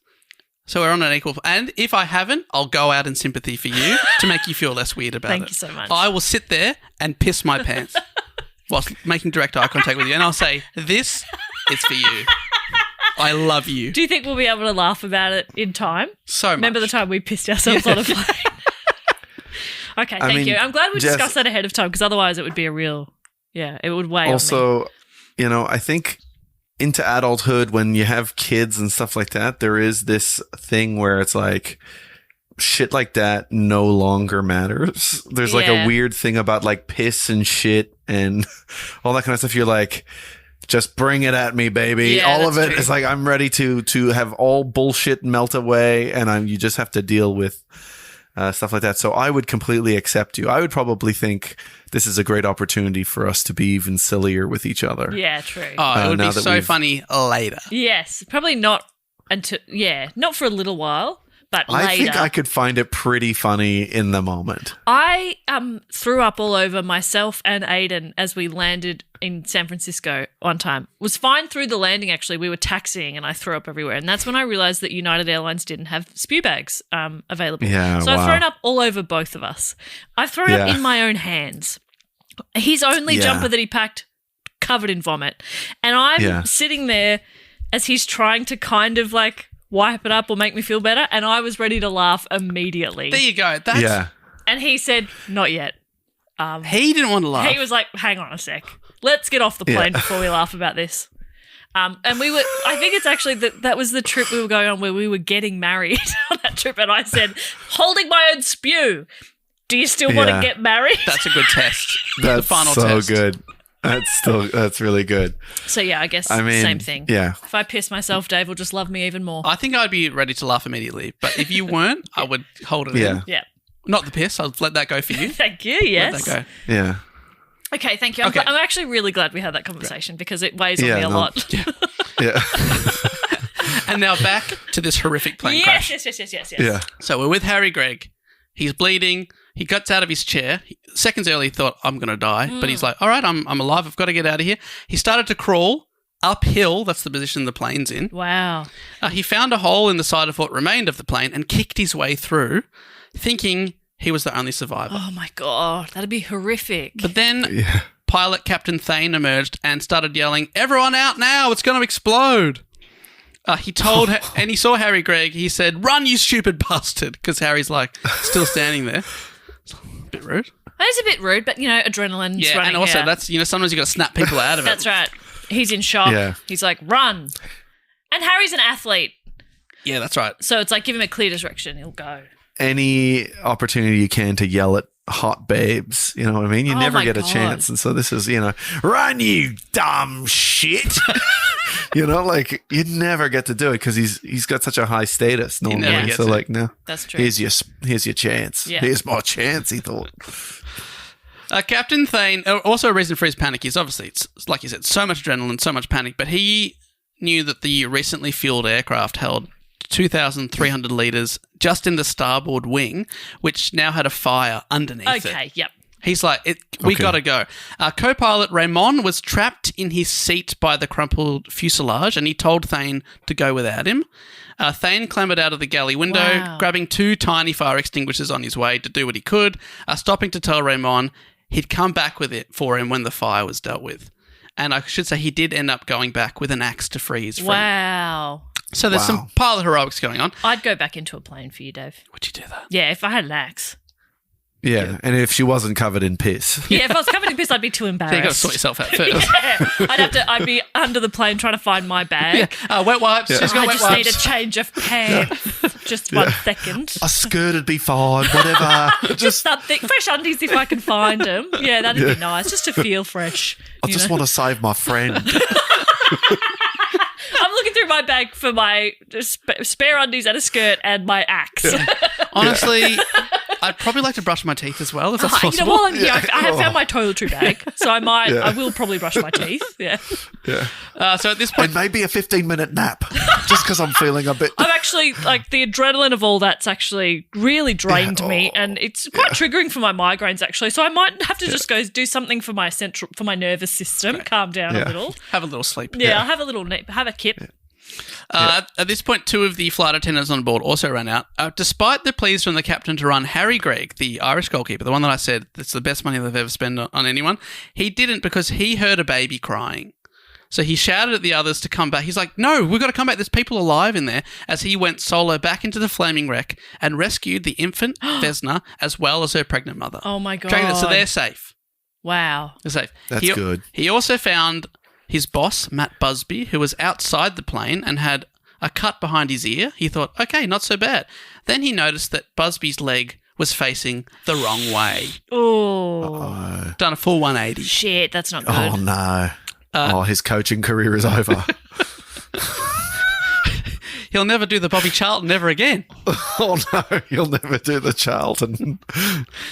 So Harry Gregg, he popped him up with some debris, tried to make him comfortable, and he went back into the plane, which he did again and again and again. He pulled out survivors, but also bodies that he was finding. Oh, wow. He pulled out Bobby Charlton and Dennis Viollet, who were alive and still strapped to their seats, and he pulled them out. Wow. But unconscious or just like... They had head injuries, yeah, so I think they were struggling to work out what was going on. So he's like just grabbing people in there. And Harry Gregg, he's done lots of interviews over the years, and he seems like such a legend. He's got this softly spoken Northern Irish accent. And to sum up saving multiple lives, he said, a man must do what a man must do. Yeah. And he also... Oh, he's good. Wow. He also humbly acknowledged... But in Northern Irish, it would be like, I don't even know how they say do. Do. Do. Yeah. Do. It's so beautiful. That's a the man best. must do what a man must do. I don't know how it goes either. It's not bad. But It's fun to have a try. It's fun to have a try. It's a beautiful accent. He also humbly acknowledged that on one day he was going back in to help, but then on another day he might have run away like other people. He's like, you can't judge people. You never know how you're going to react in a situation like that. And he's like, on that day I went in, but if it happened again the next day, I can't say that I would have. Yeah. I might have run away too. Yeah. You never know. Yeah. He's super humble, but he is a hero. I'll tell you that. That's amazing. It's amazing that he's got hero's guilt. Like he actually did the right thing, but he almost feels guilty for the times that don't exist where he didn't do it. Yeah, exactly. For the hypothetical of, I might not have. So let's not celebrate me too much. Yeah. That's amazing. Yeah. Yeah, you really don't know how you'll react in a high stress situation. Well, we know what you do. You'd find a change of clothes. I'd find a change of clothes. And then possibly find a have a skirt. kip. I always Have a pack a kipper. skirt. I'd have a kip. I'd brush my teeth. I mean, at that point, I wouldn't mind a shower. Oh, yeah, actually a spa session wouldn't be bad. Oh, a massage because little my sauna, shoulders are tense. Massage. yes. Coming, Dave. Once I'm rejuvenated. Just kidding. So he's just got the hot rocks out. Yeah. Oh, yeah. Love the hot rocks. Oh, walking on my Then back. I'd Why call not? you, Dave. I'm on my way, Dave. Yeah. Hang in there, little bud. Hang in there, Dave. I'll be there shortly. There's a fire under the wing, so be careful. Because I care. Thank you. Harry Gregg, he's done this all super fast because within minutes of the disaster, help arrived from the airport and people who lived nearby. Tragically, it's an extremely tragic figure. 20 of the people on board had died on the scene, including 7 players, 8 journalists, the head coach, which is different from the manager, not Matt Busby, the trainer, the travel agent who'd organised the trip, one God. steward, and the supporter. How are they going to get home? The agent. Who's going to book their flight home? Oh, my gosh. Alasdair. Oh, ATB. Oh, no, it's really funny. We're trying to find humour here in a very dark moment. Oh, Of course. I'm so sorry. I'm so sorry. Also, passing on sadly was the supporter, also listed sometimes as a friend of Matt Busby, Willie Santonov, who was travelling with the team. And I'll go through the other names in a moment. I'll name everyone sadly who died. According to the BBC, after 2 hours, the search for the survivors was called off, only for a German journalist to discover 18-year-old Welsh player Kenny Morgans amongst the wreckage some 5 hours after the crash. Wow. That's how it's spread out over a distance, and things are on fire, and it's such chaos in the scene. They didn't even notice this man alive until 5 hours afterwards. Oh, my God. They saved him. He lived to be 73 years old. Far out. He's only 18 at the time. Only 18. Shit. So, yeah. And many still more. pretty young, though. Yeah. Still pretty young to die. It's unfortunate. 73, yeah. 73. Yeah. You want to get 80. Come on. Yeah, I I would have been Poor stoked to tell guy. you that he lived to 102, but Yeah. Still. What Yeah. age do you reckon it's no longer tragic? Yeah, Someone's death 80. Mid-80s? Yeah. Once you hit 80, yeah. 85 maybe. Then you're like, all right, now you're probably one a day territory. And imagine, like back in the 50s, us saying that would sound insane. You know what I mean? Because nobody lived that long or, but these days, yeah. I think some people did live that long, but 73 is you're right. That's pretty Too young. But in the future. But he could have died at 18. So yeah, that's right. True. And Yeah, he was yeah. like outside in the snow, Yeah. probably horribly injured after a plane crash for 5 hours, and thankfully he survived. yeah. So they've lost 7 players died at the scene. Also, many more were horribly injured, as well as people on board the plane. The survivors were taken to a hospital in Munich. Amongst them were Albert Scanlon, who would remain unconscious for 3 weeks. Wow. And also star striker, the famous Bobby Charlton, who suffered slight head injuries. Johnny Berry and Jackie Blanchflower, the Stamen, had injuries that meant they'd never play again. Oh, no. So their careers that were over, sucks. which is absolutely tragic. Manager Matt Busby was also horribly hurt because as well as the leg that's the wrong way around, he had fractured ribs and a punctured lung. So he had internal stuff going on. His condition was so grave that he had the last rites administered twice, and a hospital statement was released saying, quote, "We do not have much hope of saving you." Fuck me. He's in his 40s Jeez. at this point? Yeah, so he's a young guy Out. and youngish guy, I should say, but I know now why you kept saying Jess and Al have not seen we do not know the title of this because we were being very lighthearted. yeah, of course. Yeah. Wow. You don't know. You're thinking I'm just talking about a story of Yeah, I'm like, Manchester they're United. going to take out the title. It's going to be fun. Woohoo! No, it is the club's darkest days. Wow. Is it known as, or the Munich Air no. Disaster. Right. And they're... And we'd brought our lightest quips. Yeah. God, we were light and quippy, weren't we? That's right, but that's what the Yeah. show is. Yes. Oh, absolutely. That's right. And I Yeah. don't think. Hopefully, we haven't offended anyone, but. More on the devastation. Sadly, co-pilot Kenneth Raymond died 4 weeks after the crash because he had head injuries. They got him out of the plane, but he was sadly very injured. Star player Duncan Edwards. This is the guy who was 17 when he was recruited. Freak of the games. People say best ever they've played with. He was injured. He seemed to be making a recovery. They thought he was fine. Like he was up and talking in the hospital. But tragically, 15 days later, he was the 21st person who died. Wow. And And he do was- they know what it was? Sorry, you don't have that written down. Never No, mind. I don't. I don't know why he relapsed suddenly. He looked like he was coming good, but he was only 21 years old, Oh, it's awful. and he may have been one of the all-time greats. Some people still say he's England's greatest ever player. Wow. Definitely would have been, but. So other players killed in the crash. This is the full list with their ages. Roger Byrne, 28. Mark Jones, 24. A bunch of these people I mentioned earlier on as the recruits that when he rebuilt the team after thinking they're too old. These are a lot of the original Busby Babes. Tommy Taylor, 26. Eddie Coleman, just 21. Liam Whalen, 22. David Pegg, which is a fantastic name, 22. And Jeff Bent, 25 years old. Jeff Bent's an incredible name. Oh, Jeff Bent. Jeff Bent, I just think it's great. Jeff Bent. Yeah. Also tragically dying was club secretary Walter Crickmere, trainer Tom Curry, and coach Bert Whaley. 8 journalists died, I mean, 10 or having a more. male secretary at the time was very progressive. He still wore a skirt Yeah. and heels, but it was. And he was sexually harassed daily on the reg. trying to find some light here. I'm so sorry. 8 journalists died. Alf Clark, Tom Jackson, Don Davies. And I think the tragic thing is that they actually opted to sit at the back of the plane because they thought it would be safer they moved to the back after the 2 failed takeoffs. And obviously it turned out to be not a great place to sit because 8 of the 10 died. Alf Clark, Tom Jackson, Don Davies, George Fellows, Archie Ledbrook, Eric Thompson, Henry Rose, and the aforementioned Frank Swift, who was a former Manchester City goalkeeper that had played and known Matt Busby forever. As for manager Matt Busby, who was thought beyond saving, had his last rites read twice. Yeah. Miraculously, against all predictions, he eventually recovered, although he had to stay in hospital for more than 2 months. Wow. I mean, one of those injuries alone is awful. Yeah. You know, fractured Yeah. ribs really hurt. Yeah, and one And went then- into his lung and was Yeah. fully deflated. That's bad. Oh, And then his yeah, legs yeah. the wrong way. That's incredible. Awful. You know what I reckon he would have done? He would have like seen the team around him, the medical team, and then he was like, "Not this. I'm going to build a medical team from scratch." Yeah. Like I need younger nurses. on younger with even younger stethoscopes. Fresh stethoscopes. Yeah. Isn't that story of Steve Jobs being in hospital and being dissatisfied by how one of the pieces of equipment works? So whilst he was there, he redesigned it, Something like that, yeah. like an oxygen mask or something. He's like, Yes. this isn't working well enough. Let me do a little sketch. Yeah. Some people never stop working. Me, I always stop working. Never worked a day in your I life. never start working.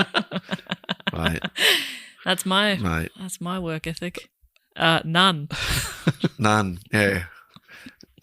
No, Here we I've got go. nothing. Here we go. I've got nothing either. Oh, you got nothing? Because I'm not going to try. Similar as a work ethic. tribute to Jess Perkins. Don't even try. So it was a horrific event. Manchester, Britain, and the world football community went into mourning. The tragedy rocked the nation, and apparently it took a few days for all the information as to how bad it was to get home. They heard that there'd been a plane crash. They heard that some people were dead, but they didn't know who for a while. So it took a few days for there was a massive story in the press in the UK, but yeah, it took a while. And of course, there were immediate questions as to why the plane had crashed. So an investigation was launched because this was 1958 and only 13 years after the end of the Second World War, being in Munich and involving the UK's most famous football team, it was a little bit tense and had geopolitical undertones. Right. Okay. The West German investigator Hans Reichel pointed the finger of blame at the surviving captain, James Thame, arguing that the plane had malfunctioned due to ice on the wings, the thawing of which is the responsibility of the English pilot and not the German airport. Sure. Okay. He's saying the pilot. And remember, he decided against putting any de-icing things on the wings because he thought there wasn't enough ice to worry about. He had inspected the aeroplane. Yeah. He said, let's not worry about it. Yeah.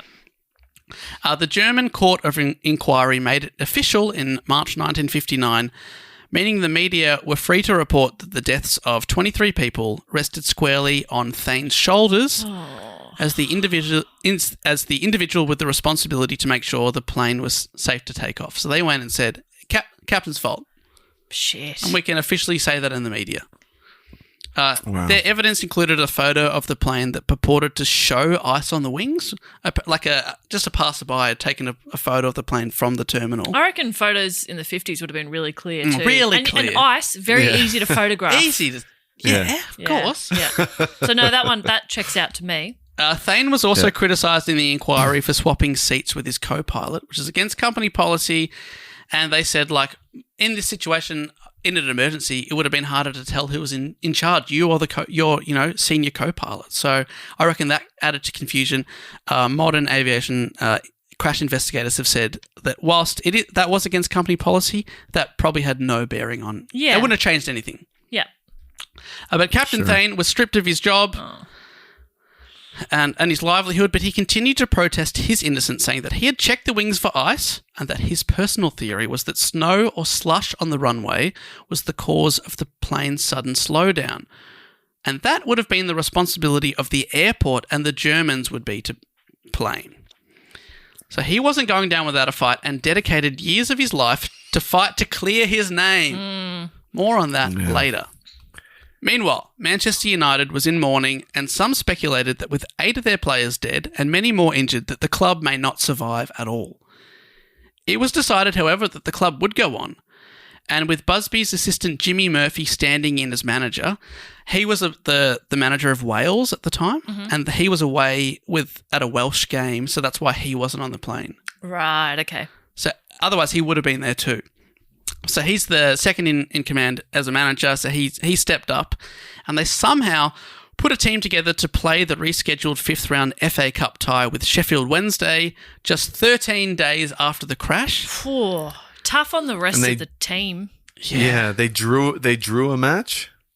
So you said? No, they had the game coming up. I'll tell you the result in just a second. Okay. United's chairman Harold Hardman Great name. I hadn't said it out loud before. Harold Hardman. Yeah. He put out a statement writing, although we mourn our dead and grieve for our wounded, we believe that great days are not done for us. Manchester United will rise again. And hero, this is 13 days after the crash, hero goalkeeper Harry Gregg was amazingly in the lineup. Wow. With fellow survivor Bill Foulkes. Harry Gregg recalled in his autobiography, the players who were left and able to play needed to play again. He wrote, if playing football saved my life, it saved my sanity. I couldn't get to the ground quick enough for training. Those brief moments spent running, diving, kicking, arguing and fighting were my escape valve. Yeah. So you might say, a bit too soon, but for him, like, he needed the distraction. Yeah, as a distraction and an outlet and something very familiar and comfortable to of him. the work, because he's been through a traumatic event. Absolutely. I don't think I'd ever get on a plane again. I'm always amazed when people like get back on the horse. I don't think I would. He says unsurprisingly, there's an air crash investigation, or Mayday as it's known overseas, episode dedicated to this, and they've put a lot of the episodes on YouTube on their official channel, which I'll link to if you want to watch. But he's interviewed in that, and he talks about how at the time, thanks Al, at the time he says, after the 2 failed takeoffs, I wasn't that worried because he says, quote, at the time I wasn't a bad flyer. I'm like, I think you might be now, though, which I understand completely. Yes, I'm a bad flyer, and nothing's happened. Yeah, I've never been in a fine, crash, and I still except that vomit sitch. Oh yeah, that's true. I will throw up anywhere. That was unfortunate. Yeah. On our flight, okay, sorry, this is a side tangent. Dave booked all of our internal flights within Canada, and he messaged us and said, I've booked the flights, and I had a look in the emails and I noticed I had the window seat every time. And I said, Dave, did you purposely give me the window seat? He said, yeah, of course, because I prefer the window seat, because then if I vomit, somebody next to me can use their body as a human shield and nobody else can watch me vomit. And we've got 2 bodies. I've got 2 shields. I can shield while Matt says, nothing to see here. Yeah. Look away. That's right. How nice is that? Yeah. I think that's a beautiful, friendship that you can see you guys have. Yeah. That's knowing each other. That's right. Yeah, that's right. You didn't have to ask. I just did it. He just did it. I was like, great. That's love. Two bloody vomit shields. Yeah, I can throw up in peace. Yeah, and I've put Matt actually in the middle of every flight because I know he loves to sit next to someone vomiting. That's his request. And just out of curiosity, do you bring your own vomit bags now? Yes, genuinely, yes. Yeah, I assumed you must. Yeah, I absolutely do. You said you wouldn't get back on the plane, so I assume in this situation you wouldn't leave the house without a vomit bag. Yeah, I've got one with me at all times. Do you actually have one with you right now? No. But if she started vomiting, Al, I'd shield her from your vision so you couldn't see. Nothing to see here. There's bins here, or if I could make it, a toilet. There's my hands. There's Dave's You hands. know what? This wouldn't be something that I would have on me as a person most of the time right now, but do you reckon you could vomit in a condom? We have to unroll you go, it first. there's no vomit bags anywhere. I'm about to, and you get one out of your wallet and you quickly unfurl it and you go like that. My and concern, then you just, I think you could, because obviously they have the room to expand. Yeah. But my concern is the girth of the yeah. You have to get your full mouth in exactly, and then I don't think they have quite enough stretch to like open it up so I can just vomit because trying to vomit you like probably could open it with your fingers like that. That. I think seeing someone vomit into a condom might be one of the most confronting things you could possibly see. Yeah, but with a double shield, she'll be fine. Oh, it's ribbed. That's Absolutely weird. no leaks.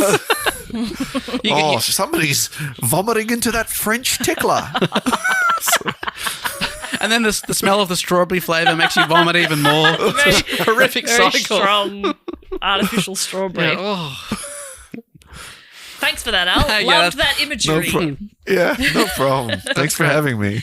So they're playing a game 13 days later. Oh, yeah, so they've got 2 of their players. Yeah. It's only 2 of their starting squad. The remainder of the team was a mixture of juniors and reserves, including Shea Brennan, who would go on to be a United mainstay. He scored 2 goals on debut, and almost unbelievably, the shell of a team rose to the toughest of occasions in front of their home crowd and beat Sheffield Wednesday 3-0. Wow. It was an emotional win, as you can imagine. Huge, yes. Yeah. Of course. So people say, like, there was no way Sheffield Wednesday, they wouldn't even dare to try and win because, like, it's so awful. Yeah, exactly. Yeah. But, yeah. So it was... They needed that. They needed that. Yeah. And the crowd needed that, I think. Yeah, because, like, in England, like a lot of football clubs, that's people's lives. Football is life. They love it. Absolutely. So it's tragic, but then they've won that game. They made it all the way to the final, which is amazing. Where their run was cut. No team was trying anymore. They go out Man U and go, oh, hey, yeah. Hey, you have it. Oh, no, I've accidentally fumbled the ball right into you. Yeah, he's got it. Oh, no.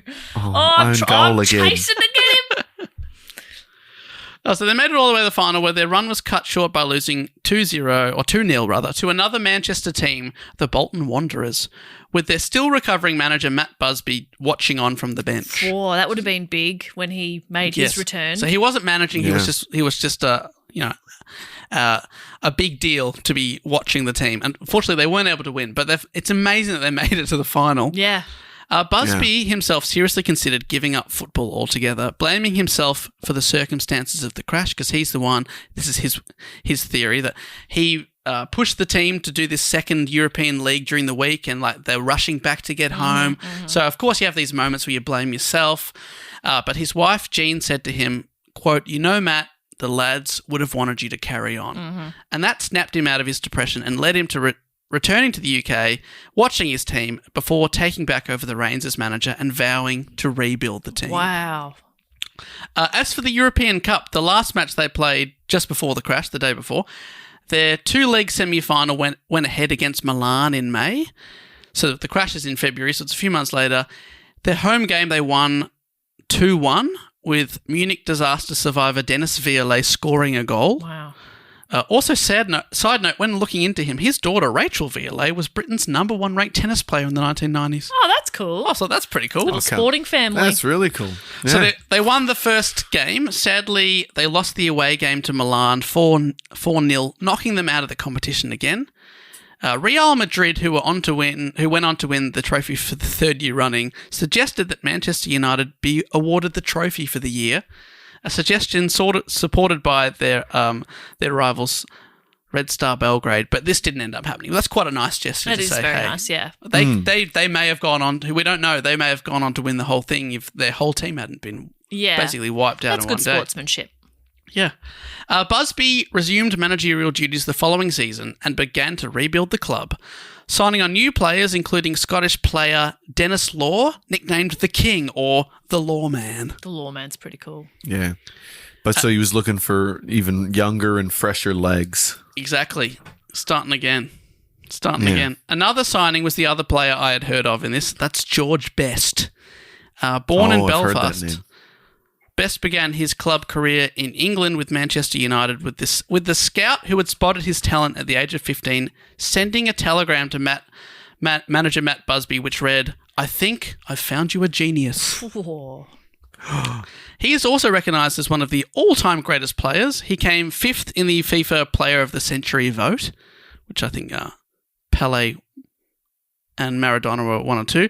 Part of the reason I know his name is when we flew to Belfast, we flew into the George Best Belfast City Airport. Mm-hmm. Just to show you how big a deal he is in Northern Ireland. I remember. You remember that? I was in charge of returning the hire car, so I knew that. I was busy trying not to throw up.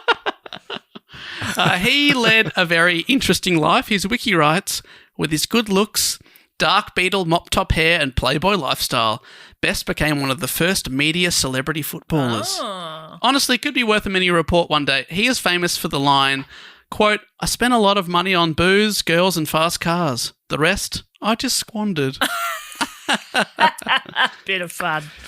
Yeah. I think people who drink are great at quips. Yeah, Yeah. Does make you quippy. Yeah. Sadly, it all caught up with him and he died very young. But okay. But still, like an incredible player. And but a trial of beautiful quips. Yeah, exactly. What a legacy. So new recruits George Best and Dennis Law, the Lawman, combined with existing legend and Munich survivor Bobby Charlton to form what is known as the Holy Trinity or the United Trinity. Wow. To show how hot their form was, throughout the 1960s, all three would be voted as the winner of the Ballon d'Or. The Ballon d'Or, the trophy awarded to the world's best players. Ballon d'Or. Oh, thank you so much. Great to have you Is that here. what it is? God, he's good. Ballon, meaning ball, d'or, of gold. I as a God, he's good. it's Ballon, the ball of gold. That's absolutely the golden ball they call it. Golden ball. The Ballanjois haunted me as a trivia writer because years ago when I was a trivia question writer, instead of writing Ballanjois, as it's because it's spelled Ballon in the answers, I wrote Balloon Jaw, and a few of the trivia hosts ribbed me for that one. You better believe it. Yeah, I should have got 5 for that one. Really, trivia hosts. Well, the Ballanjois. A bunch of really fun the time people, huh? I wrote New South Wales with Wales spelt with an H. Whoops. Anyway, so they won the best player in the world trophy in the 60s. Law won in 64, Charlton in 66, and Best in 1968. Wow.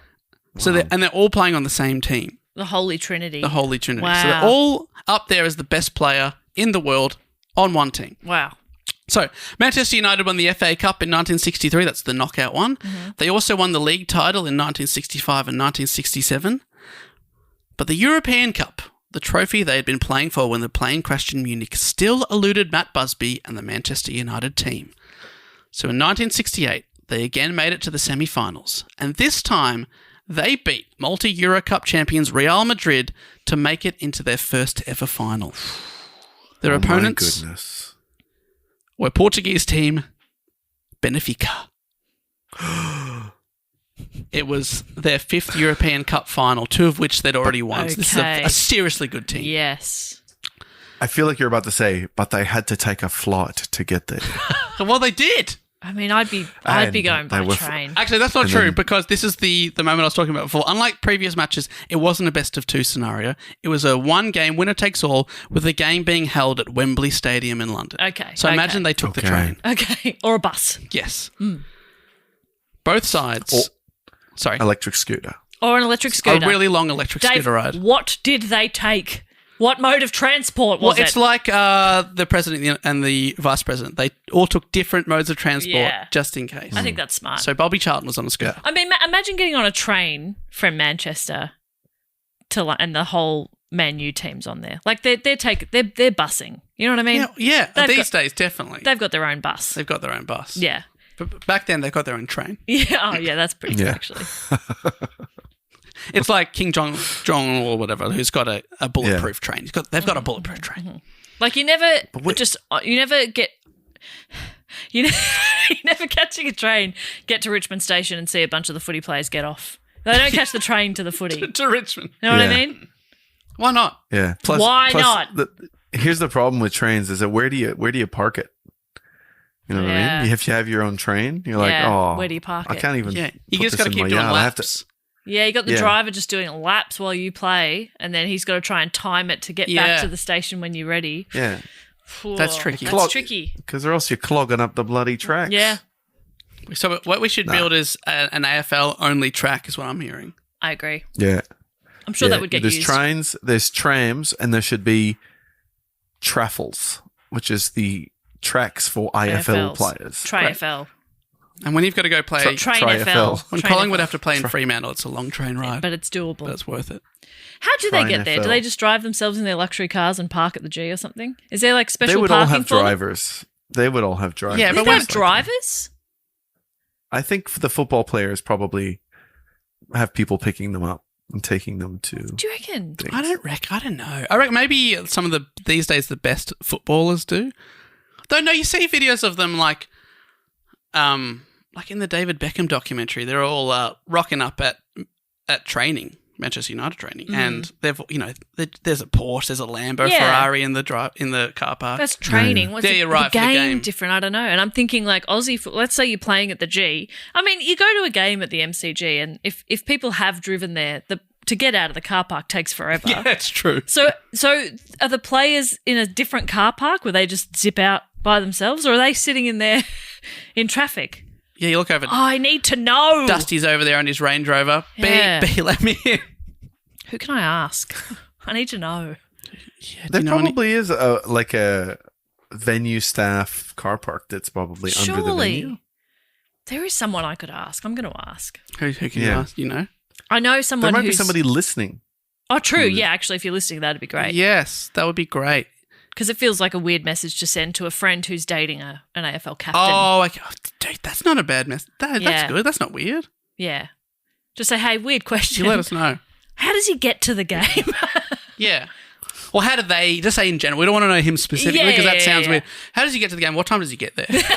Yeah. What's his rego? Yeah. And what's your address? Yeah. All right, so they're in the finals. Yes, sorry. Okay. Both sides. It was super close. They were goalless in the first half. Before Manchester United took the lead from Bobby Charlton's header 8 minutes into the second. However, Jamie Grazza's 79th minute equaliser meant the match had to go into extra time. Tense. Manchester United then scored 3 times in 7 minutes in the extra period. The first was a solo goal from George Best, followed by a header from Brian Kidd on his 19th birthday. Happy birthday. gosh. Happy birthday, Happy Kid. birthday, Such kid. fresh Damn it. legs. Charlton scored his That's gonna second in the leave. 99th minute as Manchester United triumphed 4-1 to become the first English club to win the European Cup. Oh, my God. Oh! Busby and his second generation of babes had done it in a fairy tale ending to one of sport history's most tragic stories. Yes. Shortly afterwards, Matt Busby was knighted and known as Sir Matt Busby. Wow. Sir Busby. Sir Busby. He retired as manager the following season, having been manager for almost a quarter of a century. I think it's 24 years. Wow. He remained at the club as a director, handing over official managerial duties to trainer and former player Wilf McGuinness. That's an incredible name. Busby was director for 11 years and then became club president in 1980. So he was just Right. with the club for decades. Wow. And he's the second longest tenured manager, second only to Sir Alex Ferguson, who was a Manchester United legend, who I think is the most successful manager of a football team ever. Incredible. But Busby's up there. Yes, sweet. He was also the first person to ever be honoured twice with episodes of This Is Your Life. First in 1958, just a month before the Munich tragedy, and then again in 1971. Wow. Yeah, you'd probably want to recap some stuff. Yeah, that's right. You've Yeah. had a second half to your Yeah. life. It's like putting out a memoir when you're in your 40s. It's like, okay, well, you're going to have to do another one. You're not done. Yeah. Yeah. Sadly, Or all 20s. good things must come to an end, and Sir Matt Busby died at the age of 84 on the 20th of January 1994 at the Alexandra Hospital in Cheadle, appropriately Greater Manchester. That's nice. 84. You happy with that, Al? Lived Yeah, a good just innings. just a year off of it not being tragic. Yeah, so so I it's think still it's very good sometimes tragic. to get in. It's good get in while it's still tragic, Yeah. and then especially when you're beloved that way, everyone's sad. and they you go, know, oh, he was too soon. Too they'd soon, say. too young. too soon. Yeah. But Too yeah, he young. survived 36 years after the horrific plane crash Awful. that he had almost died in. And what about the pilot, Captain James Thane? Remember, the What West about German him? inquiry found him to be at fault for the crash at Munich. Yeah. Oh, They argued it was his duty to check and deal with ice on the wings of the plane. He didn't, and that caused the crash. He lost his job and pilot's license and started working on a farm, and he was under a lot of financial strain. Yeah, fair enough. It was a very tough time for Thane and his family, who received hate mail and death threats. His daughter Sabuda, it's a great name, who was only 7 at the time of the tragedy, was bullied at school. Not to mention Thane was probably dealing with some extreme trauma from the plane crash where his friend and co-pilot had died along with multiple passengers. It must have been awful. But he never gave up on proving his innocence, convinced it was the melting snow on the runway rather than ice that had caused the plane to falter. Thane even launched his own investigation. This is in a time before like black box recorders and things like that. He was aided by his wife Ruby, who was a trained chemist. She noted the use of fire extinguisher foam on the plane and ran tests to prove that mixing foam with snow and water can cause ice, which could explain the presence of ice on some parts of the crash plane that was there on the remains of the crash, but may not have been on the plane before it took off. But why did only their plane crash? Some were asking. Well, their theory was that the other aircraft at the airport didn't suffer the same problems as they took off on the first 2/3 of the runway, but because the Elizabethan aircraft had to take off slower to avoid that engine surge problem, they travelled further down the runway into deep slush, and this may have suddenly slowed the plane. In his own investigation, Thane discovered that a witness that had appeared on the scene of the crash, who had climbed onto the wings to aid in the rescue, made a statement saying there was no ice on the wings. So this person, he said, I was wearing rubber shoes, but I would have slipped over if it was icy, but I didn't. I had plenty of traction. Yeah, but his testimony was left out of the initial inquiry that had laid the blame on Captain Thane. Thane had his supporters, and at one stage they sent a portfolio of evidence to every MP and newspaper editor in the country. Under pressure, in 1965, German authorities finally agreed to reopen the investigation now that new evidence had come to light, including slush tests. Wow. That show that planes can be greatly affected by slush. Al, in your engineering days, did you ever come across the slush test? Look, we hadn't got that deep into slush mechanics, but I've been living near slush here, over the winter and things like that, and I got to tell you, it's a difficult material to work with. It's not quite liquid, it's not quite solid. It's kind of a hard liquid. It's the hardest liquid, and water slows things down. I'm gonna say it slowed the plane down. Slush is to blame. Yeah. Well, so they've got this new evidence. Despite this, the German authorities doubled down in their investigation and continued to blame Captain Thane. And they also said, you know what? Also, you being on the wrong side of the plane, that contributed. They sort of made it even more, said like, you acted badly. This is your fault. But Thane still had his supporters. And in 1967, the most powerful man in Britain, the Prime Minister Harold Wilson, threw himself in the ex-captain's corner, saying after a Manchester United match, he said to the press that he believed Captain Thane was the victim of an injustice. This kick-started media interest because it's been 9 years since the crash at this point, and pressure built until the UK held their own investigation in 1968 that exposed the West German investigation's omissions. For example, the photo that a civilian had taken of the plane that purported to show ice was the biggest evidence they had. They said, look, we've got a photo of ice. But further analysis of the negatives proved that the white in the photo wasn't ice at all. Like you were saying, Jess, 50s photography, it's hard to show ice. Yeah, it's kind of hard now. They said, oh, that's just light reflecting. That white bit, that's light. Yeah. So there's no photo of the ice. 3 separate experts testified that the amount of ice on the wings wouldn't have been enough to affect takeoff, and they blamed slush on the runway, proving that Captain Thane was right all along. And in March 1969, the British government formally cleared him. For how many years after the incident? 11 years. Fuck, what a tough 2-year inquiry? Holy moly. Yeah, well, Daniel Taylor, writing for the New York Times, writes, it took him 11 years and 4 inquiries, 2 German, 2 British, to clear his name, and in his fight for justice, he had to contend with the British government being reluctant to support him for fear of damaging Anglo-German relations. Yeah. So the Germans, actually, they still refuse to accept the findings, blaming him.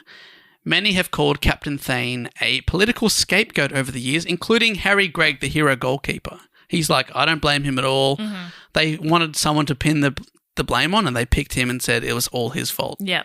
It just sort of also felt like, okay, if the ice on the wings had been somewhat to blame, it doesn't feel like it was entirely to blame. It just sort of feels like I'd be blaming him if there was a bunch of things that he'd neglected to do that resulted in a crash. But something like that, where it's kind of up to his discretion anyway, I don't think I'd be like, yeah, it's 100% his fault. It just seems really harsh. 11 years, wow. It's a long time. Despite the findings, so he's been found innocent of the blame, British European Airways didn't give Thane his job back, and he never flew professionally again.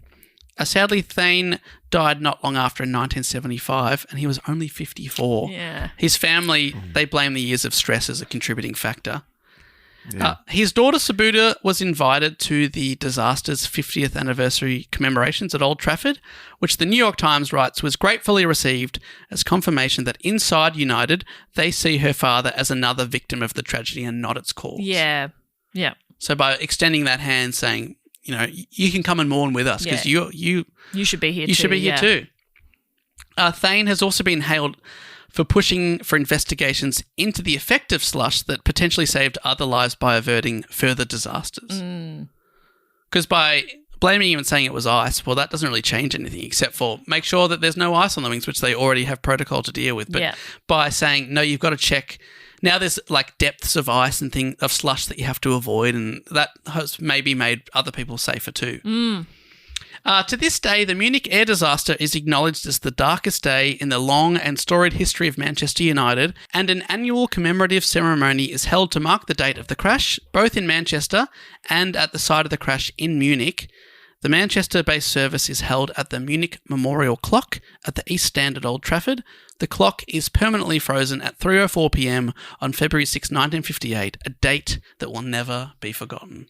You know, you'd hate to be a part of a game that was considered, you know, a soccer match that was considered more tragic than that event, you know, because, you know, they say it's the most tragic event in their history. Yeah, wouldn't we be part of a soccer game where you lost so bad where they're like, this might actually top That tragedy, yeah. You'd have to tragedy. lose 1,000-0. Yeah, it'd have to be really bad. Yeah.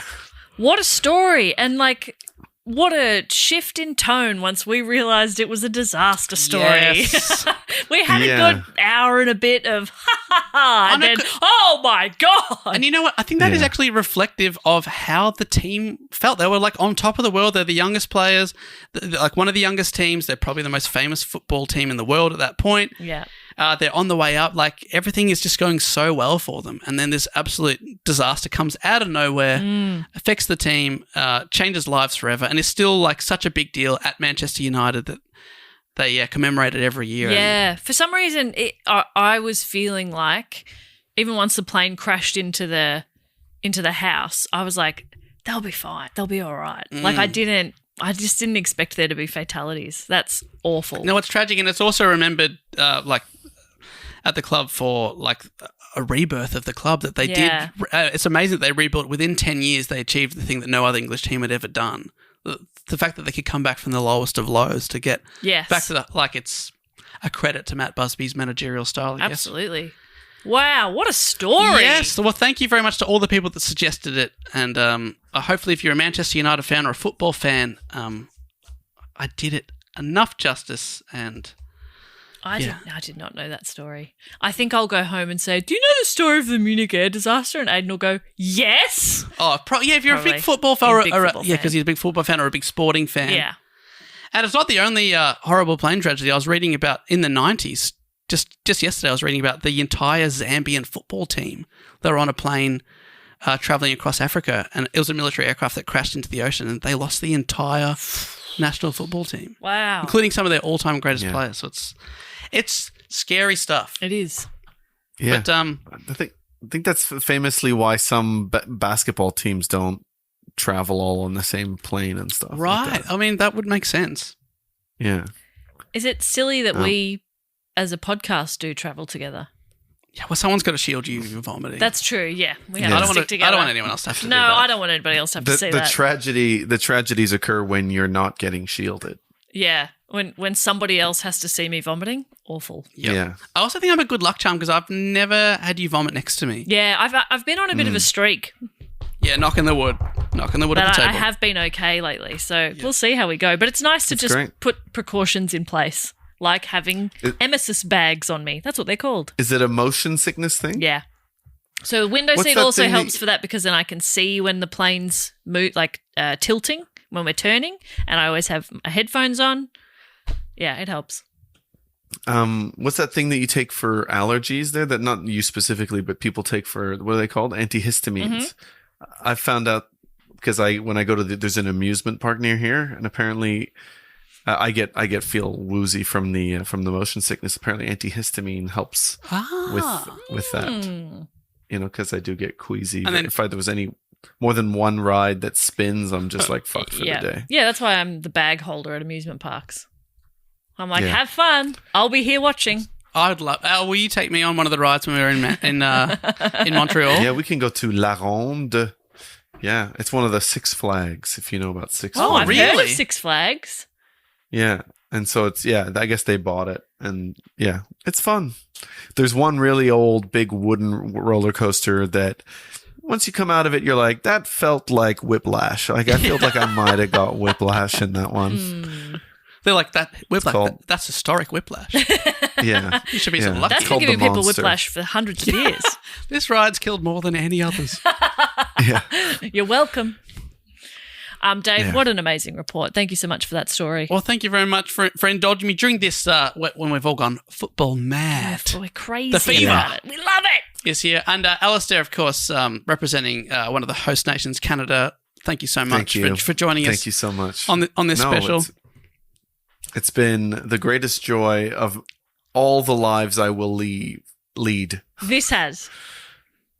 I can't think of a better moment. That's beautiful. Just a shock. This is the opposite of the greatest tragedy You've got 2 for kids. my club to have experienced. It's the greatest success. You've done so many things in your life. No, This is the was best it. bit. This was it. Being on a Zoom call with my 2 buddies. Hey. It's Talking quite about late in sad Canada as well tragedy. now, That's too. right. Yeah. It's late for you. But we can't wait to see you in September. We're going to hang out a bunch, which is so fun. But between now and then, I believe, Al, you are launching a new project. Is that correct? Maybe like right now. Yeah. Well, yeah. I'm going to release it today, the day that this podcast comes out. And so I'm releasing, I tell stories to my kids as they go to bed. And then there's a character who kind of came out of it called Bobby Logs, who's a turtle. And these stories have become kind of, I guess, very fun and I've basically developed a narrative over the period where this turtle was a bit of a jerk in high school. So he has all various creatures attacking him all the time. So but then my kids told him that he should apologize to those people. And so then he kind of basically is fixing the world and his life. And it's just dumb, silly stories for kids. Love it. And you're releasing it in podcast form. In podcast form, and it's called Bobby Logs Stories. And Bobby like you would spell it, and Logs like you would spell it. Oh, perfect. Can adults with no children listen to it? Yeah. Okay, yeah, great, you can. great. Yeah, you won't go on a list or anything if you were doing that. Yeah, it's fine. It's fine. I can listen to a podcast. No. Yeah. Okay. I encourage adults to listen to it, Okay, although great. it's, it is very silly. I'm looking forward to it. Can't wait. Thank Sounds you. fantastic. Bobby Logs. But in the meantime, if you're waiting for some reason and you can't, I still do the Two in the Think Tank podcast with Andy Matthews, and it's the second greatest joy of my life after doing this episode of this podcast. You've got kids and a wife. Second and greatest joy family. in my podcasting life. Okay. I'm fine with that. I'm okay with that. Yeah. Happy I with mean, that. I do, as a podcaster, still do have kids, but, Yeah. yeah. I needed there to be a separation. I felt too bad for you. Sure, The kids. thing is, when he's with his kids, he gets whiplash. But when he's with us, that's never happened. Not yet. We've never had whiplash. Not Yeah. yet. There's I time. get the opportunity to potentially shield your vomit. Yeah, we need a third person. The greatest gift. Yeah. And I'm a I'm not loud saying, vomiter, and I cry. And if I do it one day, if I shield your vomiting one day, I'm not saying that any other day I wouldn't have just ran. That's right. But That's on true. that day, You chose I to will have shield. saved You you. chose to That's right. shield. A man must But we do. never know how we're gonna. You never know. You just never know how You you're going never to know act how in a we're gonna situation when a respond friend starts vomiting. Yeah. You just don't know. Jess Perkins vomiting on a plane. Yeah. You I just, start yelling, yuck! Oh my God, yuck! Yuck. this Check woman's this out. vomiting. Can we get her off You the can plane? probably smell it, but if you also look, you can see it. Oh, gee, I'll just start describing it. All right, she looks like she's had toast. That's full on. That's full Pasta? on. Yeah, I love a pasta on a plane. Actually, Well, Plane's I great. used to plane's greatest before meal. it came up. Yeah, fair enough. But Al, thank you so much for joining us. We'll see you in Thank you. September, and if anyone wants to come along and see the Do Go On podcast live in Canada, head to dogoonpod.com. We'll if we get the stand-up dates going soon, we'll put them on there as well. Put them in the bloody show notes, mate. And we'll put them in the show. Stick notes. 'em Yeah. in. In the show notes. Chuck 'em in. You'll know about it, okay? Once we've got the dates, you'll know about it. Keep your eyes bloody peeled. But ATB, anything else to say before we say goodbye to you? Just check out Bobby Log's stories, check out Two in the Think Tank, and check in on yourself because you are very important also. That's good advice. Thanks, Thank Al. you so much, everybody. Much love. Much peace. I'm going to keep talking. No. Goodbye. Just keep chatting. Oh, that's beautiful.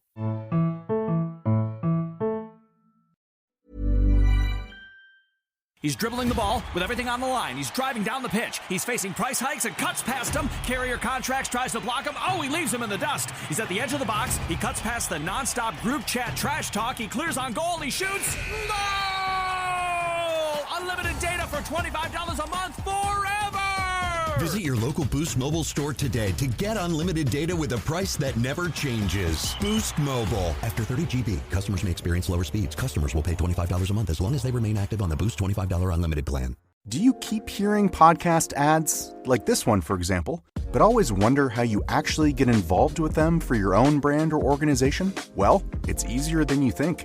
We're Acast, and we give you the platform to do it all yourself. Browse thousands of popular podcasts, choose the shows that match your perfect audience, set your budget, and launch. And if you want a hand, our podcast specialists are there to help you launch with confidence. This is podcast advertising without barriers. Get started at acast.com/advertise.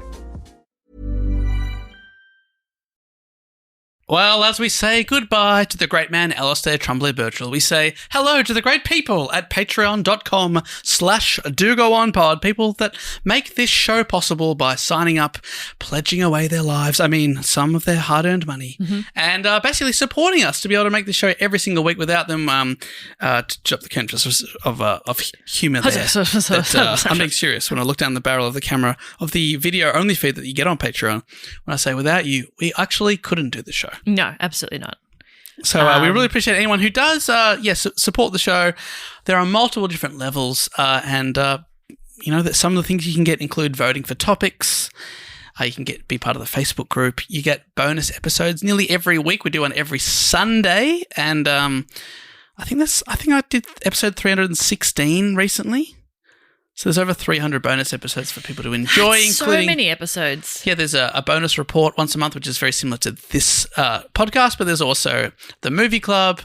There's a back catalogue Phrasing the Bar episodes. We watch Brendan Fraser movies. Yep. There is a D&D campaign that we're up to the 5th season that's coming out very, very soon, later this month. And, what else? What else have we got? Quizzes. Yeah. Am I a dead woman? Lots of games. Where Who Knew It with Matt Stewart started. Yeah.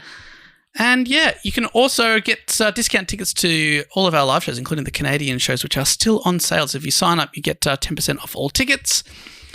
And hopefully that's enough. Apart from, of course, the fact, quote, or question section, which is what we're going to do now. And I believe that has a little jingle. It goes something like this. Fact, quote, or question. What'd you think of that? That was really good. He always remembers the dong. I always remember the song. Thank you. And also you can get ad-free listening, we should say now. Yeah. The first thing that happens on the fact, quote, or question section is people submit fact, quotes, or questions. We get them. We do 3 or 4 a week. Yep. Can be a brag, can be a suggestion, can be a recipe, can be a joke, can be... we've had all sorts of... Tongue twister, a rap. Yes. Yep. Fuck, I hope someone's given a rap. We had like a choose your own adventure story recently. Yeah, that was fun. Really, really fun stuff. So people sort of take the medium wherever they want. And this week we've got 3. Yep. And each person gets to give themselves a title. And as Matt usually reads these out, I'm not reading them before I've read them out loud. Yeah. So if he fumbles, that's because he's human. Thank you. First up, we've got a question coming in from Logan Husky, who's given themselves the title of collector, but not builder of Lego. And then here we go. Here's a very long title. Oh, my God. Yep. I've just glanced over. In That's brackets, a really long title. Okay. I swear I'll start building one in a week or 2. Yes, I know that I should start building any of the 70-plus sets before I buy any more. What's in the box that's just been delivered? Look, I don't have to stand here and listen to all these accusations. Please help me. Also, just a reminder that you really do need to put a character limit on this field like you said you were going to a few episodes back. Otherwise, people could just go on and on and on, and who knows what they could say in here. In fact, what if I was to post the entirety of Moby Dick in here? Would Matt or Dave then be forced to read it out as my full title? Let's see. Chapter 1, Loomings. Call me Ishmael. Some years ago, never mind how long precisely, ...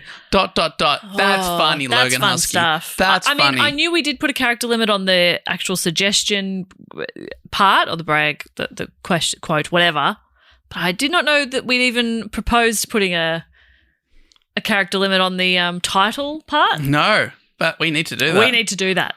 Let's get on. I think it's probably because we keep doing it when Matt's not here, so he doesn't. He's very much in charge of this where this information goes. So, Logan, thank you so much for that. I do need to read Moby Dick. It's one of those, I think there's probably 3 or 4 super long books that I swear I'll get to. War and Peace, Ulysses, Crime and Punishment, things like that one day on Book Cheat. Moby Dick is one of those. So you would have made me do it, so that's good, but thank you for also not making me do that. Now, Logan's question is, what is a piece of practical information / fact that you have absorbed and retained from a seemingly random source of pop culture, i.e. movie, TV show, music, etc.? Now, we always encourage people to answer their own question.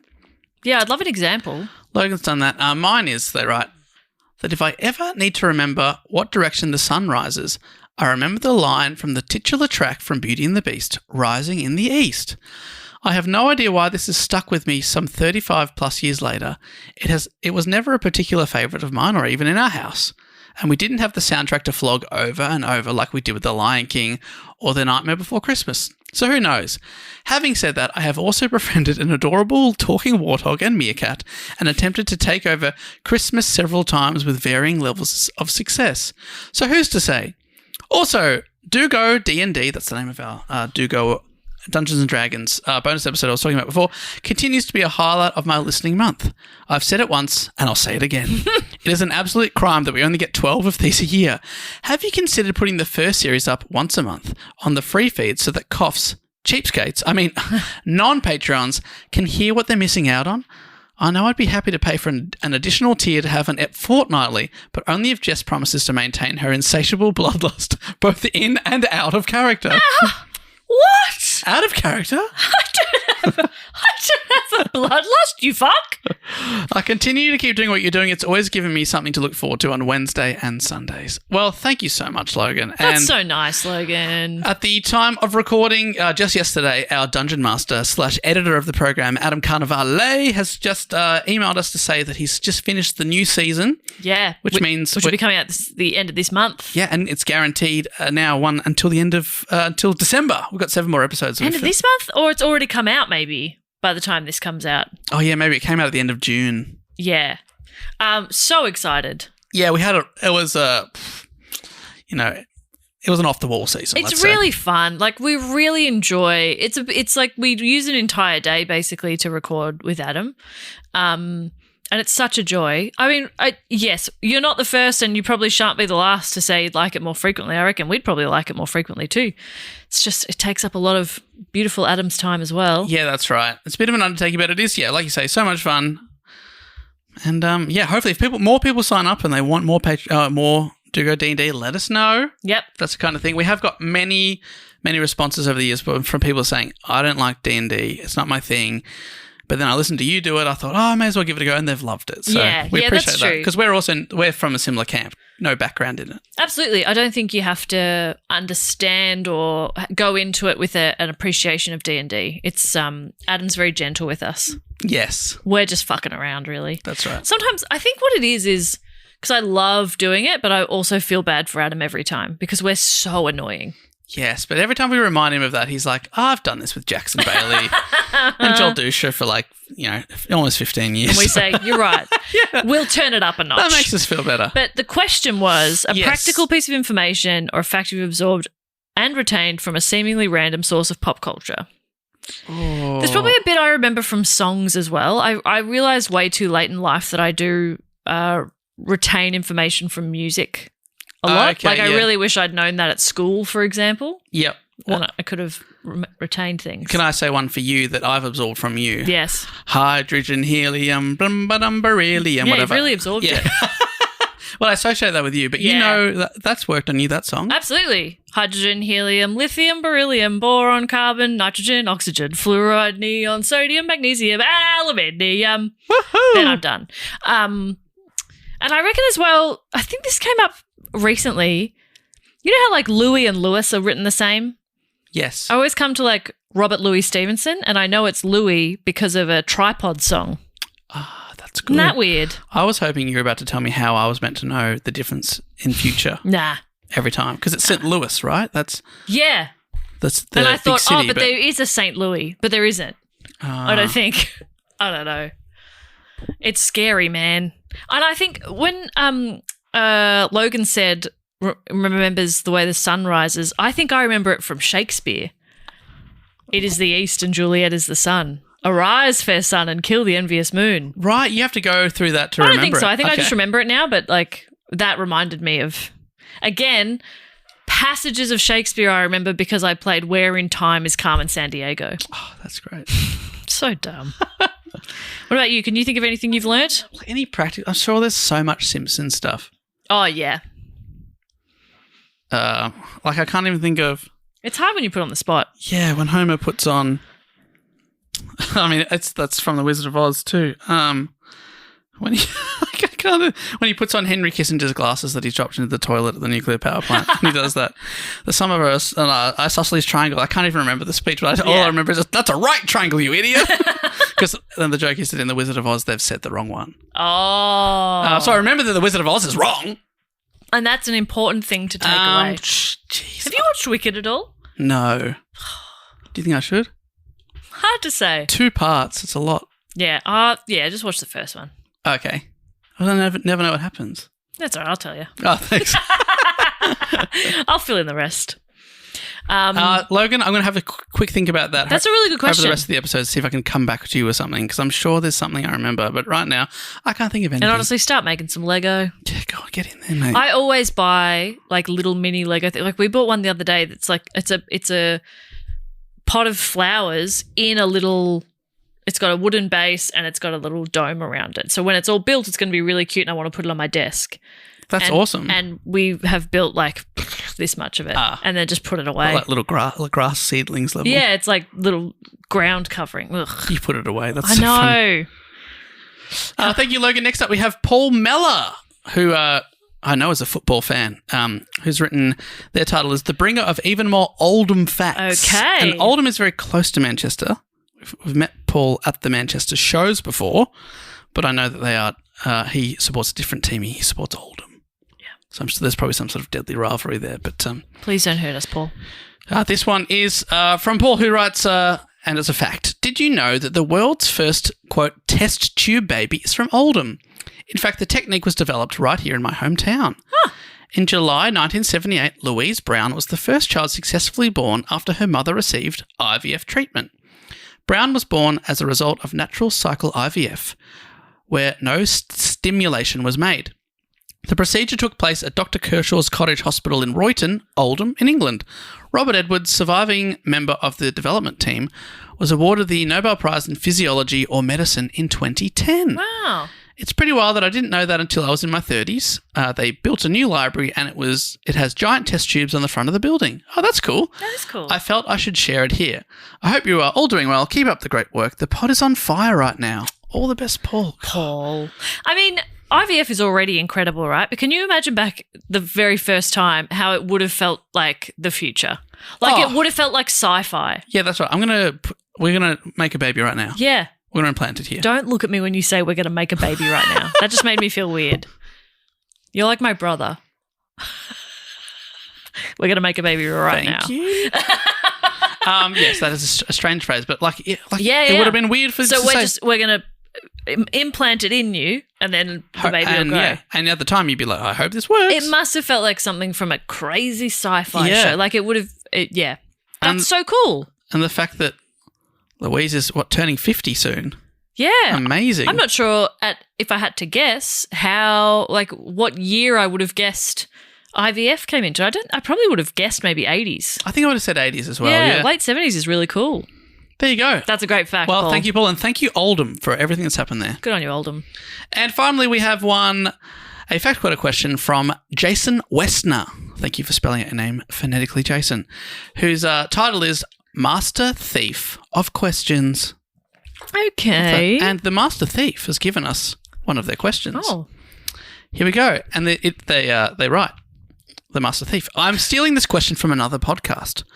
What is the film that means the most to you? Not because of the film itself, but because of the memories you have of it. Okay, my answer is the latest Captain America movie, Brave New World. This is because when I was younger, my dad and I went to see Iron Man on opening weekend together. For a while, Marvel movies were our thing together. My son is now 6, and I took him to see Brave New World when it first came out.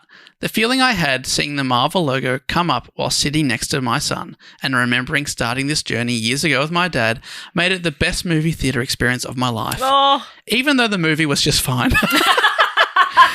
That is beautiful, That is Jason. so nice. What a lovely thing. What a cute legacy to have. Mine, Ooh. I think it would be, it's James Bond in general. Yeah. Because since James Bond GoldenEye, what's that, 96, my dad and I have gone to see every one of them in the movies. It's such a nice, lovely thing to do. Yeah. And we've obviously watched a bunch of them on video over the years too. I remember going to the video shop section of Eltham Video Shop, and there'd be all the James Bond ones lined up. Yeah. That was so exciting and cool. And it all came to a bit of a head. It reminds me slightly of this, not quite as beautiful as your moment, but when Skyfall came out. Yeah. And then I watched it with my dad. And then he turned to me at the end of the movie and said, "Wow, I think that might be the best James Bond film I've ever seen." And I said, "I know, Dad. This is the third time I've seen it." And I hadn't told him that I'd already seen it. And I liked it so much the first time I saw it again like a few days later. And of course, I've got to get the tradition seat with my dad. Yeah. You saw it 3 times. So, yeah, there's something very special about James Bond. And, yeah, the memories of seeing it with my dad. That's really nice. I'm not sure. In terms of, like, having memories associated to it. Naturally, I sort of go to, like, my childhood, like, what movies did I watch a lot as a kid or watch with my brother? That would be Wayne's World. Love it. Watched a lot of Wayne's World together, especially because we were 7 years apart, still are actually. You're not gaining on him. No, I'm trying. I'm as tall as him now, but not quite as old. It's, it's hard to have a movie that we both can watch and enjoy. Yeah. Yeah, that's a tricky one. It's nice. I mean, maybe also like some of the Marvel movies for me. I think in lockdown I watched all of them. Like I did it in like a chronological order. So you start with like Captain America because that's the longest to go. Yeah. I don't know. That's a really nice question and a really beautiful answer, but I'm not sure I have a great answer like you guys do about bonding with your dads. Yeah, thanks. Sorry. Try watching a movie with your dad. Dad and I saw Shrek together when I was a kid. That's cool. And I still remember Mum and Dad, I was sitting in the middle and Dad laughing so hard at, the bit where Fiona's singing and she like sings a really high note and the bird explodes? And your dad just really tickled him. Pissed himself laughing. And when my dad really laughs, it's like so infectious and joyful. I don't know anyone else like that. And yeah, so I do have that memory of Shrek. There you go. And then when I got my teeth taken out or braces put on, one of the two, very painful dentist trip, Mum had bought me Shrek on VHS. And I got to lie on the couch and watch that. I think so. Maybe I love Shrek. I think yours is Shrek. I think mine's Shrek. That's great. Well, thank you very much for taking us down memory lane there. That's Jason, Paul Mellor, and Logan Husky. We appreciate that. Thanks, guys. Next thing, we'd like to shout out to a few of our Patreon supporters. These people have signed up a few months ago, like we said, on patreon.com/dogoonpod. And Jess usually comes up with a game to sort of to thank them as we read out their name on the show, put them into podcast history. What if we gave them... I'd have to look it up. But what if we gave them a position on a soccer field? Okay, great. Random soccer position generator? I don't know. It's not that interesting, is it? Should we give them a team? Yeah, okay. Because I'm sure you could expand that to be some quite interesting ones. Soccer team generator. Yeah. Great. Because obviously it's the world game. People play it all around the world. Yeah. Great, okay. Oh, how about I do the names and you've got the teams? Okay, sure. Great. So prepare to have your team. And, of course, this is legally binding. You will have to go for this team. If, like Paul Mellor, you already go for Oldham, I'm afraid you would have to give that membership up. Yes. And now you'll be supporting this new team. But That's Paul, off the hook. I've gone soccer, but I could open it up to any football. Nah, I'm just going to keep it. Okay, you're happy with that? Okay, great. Yes, I'm complicating it. I'm going to get complicated. First up, I would like to thank from a location that is unknown to us. So they're probably listening deep within the Fortress of the Moles right now. But your email starts with Brill, just in case you don't know who you are, because your name is Rachel, Rachel. Rachel, what is Rachel's new team? Rachel's new team is, if I close this ad, Blackpool. Oh, Blackpool. Yep. And then is there any information on Blackpool? Nah. Town in England, obviously. Blackpool FC. Football Club. Yeah, great. Football League One. So they're not in the top tier. Not for now. Right now they're in the third tier of the English football. Oh, they're on their way. On their way up. Thanks to you, Rachel. There's a guy I worked with at Project Martin who's a fantastic editor, and he followed Scunthorpe, which was a football team. And I'd always be like, how's Scunthorpe going? And he'd be like, oh, we just got relegated to the 5th division. Like, I think you're a volunteer club at that point. But let me see. Look up Scunthorpe. It's such a great name. I think that's why he backed them too. 5th in the National League. The 5th tier of the English football system. The fantastic. Great work, Scunthorpe. Good on him. Next up, I would like to thank, that's for you, Rachel, Blackpool. Next up, from a location that's unknown to us, their location is known to us. They've just come up on the system. The GPS has just located them. They're currently in Everett, in Washington, in the United States. Hello, thank you to Dallas Gage. What a name. Wow. And the latest follower of Leicester City.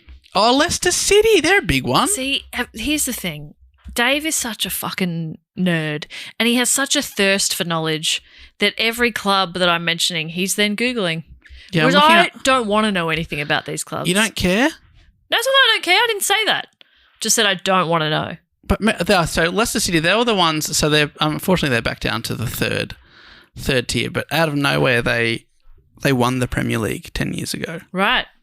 Which I know was a big moment because they're not the multi-billion-dollar clubs. So that's a good one to have. Where's your report about that then? God, you're a real piece of work. That was it. Next up from Windsor, right here in Victoria, in Melbourne, it's Jess, Jess, and your email starts with the JAM, just so you know who you are. Spelt Jess. Yeah, sorry. Jess. I just did that for Rachel because there's, maybe... There's not that many spelling variations on Jess. And yet the cafe gave you JEZ the other day. To be fair, she said, can I have a name for the order? And I said Jess, and she said Jez, and I went, yeah. But I didn't realise. Anyway, Jez. And this new Jess. Jess is going for this team, Dave. Feyenoord Rotterdam. Oh, that sounds like a Dutch team for sure. I reckon I also said the first part wrong. But looking up Feyenoord Rotterdam. Dutch professional football club. Oh, they play in the top tier. Because they could be in the European Cup or the UEFA. Thanks, Jess. I hope you and your Rotterdam Feyenoords are going well this season. Next up, again, apologies to actual football people. From London, in Great Britain, it's Caroline Nightingale. Who goes for Olympique Marseille. Oh, that we don't have to look. That's a good French one. Do you reckon? Yeah. I don't know. You better check. From the city of Olympic. You better check. Do you want me to check it up? No, I was being sarcastic. I haven't. No, I've looked them all up so far. Olympique de Marseille. They're in League One. Top flight of French football. Whoa. Wow, there you go. Thanks, Caroline Nightingale. Good luck in the UEFA. Next up from Henderson in NV, USA. Now, where's that one again? NV. Nevada? Oh, it is Nevada. My goodness, I don't know why that slipped my mind. It's Cassandra Cummings. Cassandra Cummings, the latest member of Nottingham Forest. Oh, Nottingham Forest. I think I read a book that was set in Nottingham Forest. Really? Yeah. Was it Robin Hood? Yes. And that hot fox. Oh, what an absolute stunner. Is that where he's a fox comes from? Like describing someone as a fox came from the Disney it must have. Robin Hood? Absolute fox. God, it was so fucking hot, that fox. That fox changed a generation. Even Maid Marian was a bit of a hottie too. Oh, of course. Nottingham Forest finished 16th in the Premier League this year. Hey, better than me. That is better than you. I didn't even play a single game. Yeah, so technically you didn't lose one. Okay. Next up from Ireland, from Mullingar, it's Andy Dunn. Andy Dunn. I just sent you some stickers. Hope they've arrived by now. Oh, yeah. Thanks, Andy. The newest member of Honved Budapesta. Oh, Honved Budapesta. I'm going to guess from Budapest. Let's look it up. Yes, they are in the Hungarian. They are in... Honved means the Homeland Defence. Ah. Oh, this is the wrong one. What's going on here? I want to know who this is. Honved Budapest FC. I guess this is the same one. Do they play in the top one? League. Oh, they're in NB2. He's just having a moment to himself. Sorry, everyone. Good on you, Andy Dunn. Good on ya.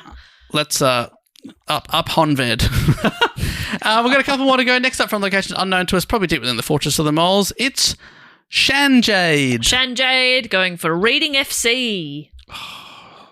This is Reading FC. Reading. I have a Football League One. I have a jumper, a sweatshirt that says "Reading is my favorite sport."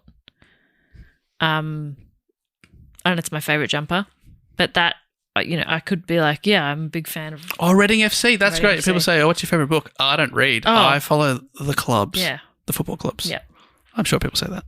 I follow the clubs. Shanjade, well done. I'm sure you've done well this year.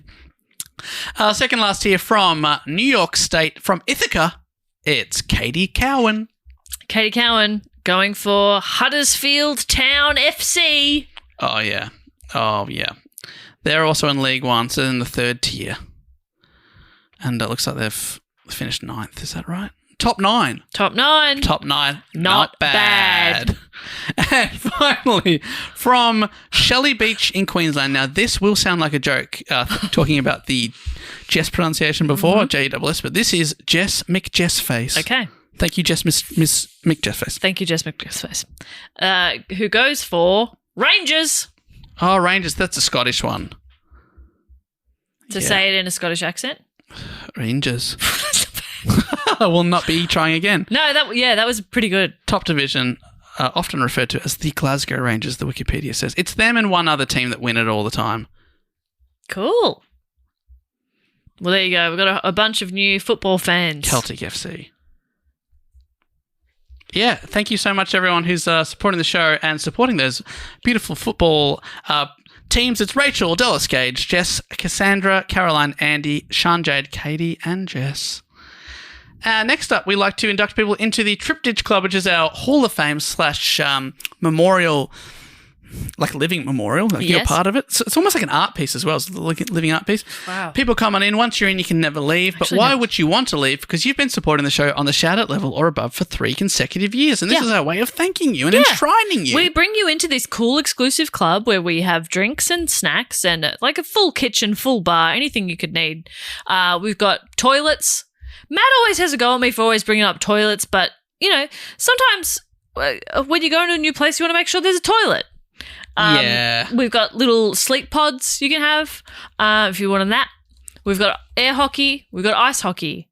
We've got field hockey. We've been watching off campus, and so we're just really into hockey in general. And we have everything you could possibly need. I'm padding so Dave can check his emails to see who he's booked, because Dave always books a band. Oh, absolutely. You're never going to believe. I think I am. I can see your screen. Booked this, or you can see my emails. Jesus, so you subscribe to so much porn. Yeah, stop. Okay, just ignore those emails. Yes, I get updates being like, new video. And you say, thank you. Oh, thank you for letting me know. Cut out the middleman. We're just me logging on and hitting refresh. Oh my God, there's loads of new ones. Oh, great. Well, that's my weekend sorted. Anyway, who have you booked? You're never going to believe it, Jess. I couldn't. That's why I'm just refreshing to make sure that there is fresh porn to watch when I get home, but also that there is that this is definitely right. It's this week. Yes, they've said yes. They are able to come out. We have got Manchester Legends. Mm. And I've just looked it up. A lot of the band are Manchester United supporters. I couldn't not believe it. Playing tonight, they want to be adored. It's the Stone Roses. Oh, wow. Can you believe that? That's amazing. Wow. Huge. And they might even do a couple of the Manchester City, definitely not Manchester City, Manchester United songs. Okay, yeah. Which I looked at one before. Manchester United songs. Let me just make sure. I'm going to making sure that they'll play these ones. Not spelled a single word right. I just googled that. Oh, Manchester United. Glory, Glory, Man United. Take Me Home, United Road, and The Red Flag. They'll be playing those tonight, as well as She's Waterfalls. Beautiful stuff. So how this normally works is Matt will read out a name. You hype them up. I hype you up. So Absolutely. I'll read out the names. You can hype them up. I'll hype you up. We'll get a beautiful flow going. Yeah. We've got only a couple this week. Okay. So are you ready? Are you feeling hyped? Clear the mind. Absolutely hyped. So we're going to welcome these people into the Triptych Club. First up, from Griffith in New South Wales, it's Hannah Lonergan. Long time no call. Long time no see. Or first time, long time podcast listener, first time club enterer, something like that. Woo! What about Hannah? I'm a fanner. That's better. That's good too. That's good as well. And from Port Melbourne here in Victoria, it's Pat Ron. You do Pat. You do Pat. Playing on You Do Ron. You do Ron. Yeah, I got But I'm it. saying Pat instead. No, so that's the good. joke That's there. good. I didn't get the tune. Yeah, great. No, that's good stuff. Give him a Ron on the back. It's Pat Ron, everyone. Thank you so much. Welcome in, Pat. Welcome in, Hannah. Take a seat. Take a load off. Stone Roses kicking off any minute. Can't wait. Looking forward to it. The last thing we just have to do is induct someone into the Triple Triptych Club, Dave. Oh, my goodness. This is people have been supporting the show on the Shout It level or above for 9 consecutive years. Can you believe they have not fallen off? They've stayed true. I can't believe we've been here for 9 years, let alone other people. Other people have been here with us for 9 years, and to enshrine them forever, we welcome them into a special section of the Triptych Club because, of course, they're already in there. It's a gold section. It's roped off. And, of course, inside we've got Leonardo DiCaprio who will paint you in any art style you like. Yep. Also, there's a little ring you can put on. There's a ring you can put on. Yeah, like a little The signet way ring. you did it like this made it seem like it was either a pool ring or like a cock ring. Honestly, It was very confusing. it comes in multiple sizes, and you can choose which way to put your ring on. I've chosen on my pinky finger. Okay. So, but these people, we welcome them in. I give them a salute, give them a compliment. Yes. Jess gives them a little kiss. That's right. And then we give them an episode, a classic episode of Do Go On, of which they are the custodian. Yeah, so the official custodian of this episode. So I'll read the name out so that Okay. you can be prepared to give them a compliment and a salute. Yes. So welcoming in to the Triple Triptych Club, please welcome Scott McFarlane. Scott, if you call, I'll answer. Salute. Oh, that's nice. Scott's from Scotland, can you believe? Scott from Scotland. That's Motherwell perfect. in Scotland. Scott, excitingly, the episode that you are now the custodian of is episode 31, Marie Curie. Really? The famous penicillin episode. How did she do it? How did she do it? Well, listen to the episode to find out. But that is now yours to take care of, to weed and to water Absolutely. and to hold and to have. love forever. In sickness and health. Yeah. Haven't checked on Murray for a while. She might be doing well. She might not be. We don't know. We don't know. That's That was- up to you. That was a long time ago. We talked about it. We haven't checked. You have to, Check Scott. in on Murray. We just turned really aggressive. Yeah, sorry, Scott. Thank you, Scott. You're an absolute legend. And I think that brings us to the end of the episode. That's everything we had to do. That's everything we had to do. It's hard when Matt's not here because, he does a lot of this week to week for us. Yeah. He reads out these things. So Yeah, we we try to miss step him. up without him. And this is what happens. And, of course, he's fine if you're wondering. He's fine. He'll be back. If you would like to suggest a topic, you can. There's a link in the show notes. It's also on our website, which is dogoonpod.com. You can find us on social media at Do Go On Pod or Do Go On Podcast on TikTok, where you'll find all information about our other podcasts and live shows and all other wonderful things. So go check that out. And Dave, boot this baby home. Hey, we'll be back next week with another episode. But until then, I'll say thank you so much for being here, Jess. Thank you, Dave. And for everyone home, thank you for listening. Goodbye. Bye.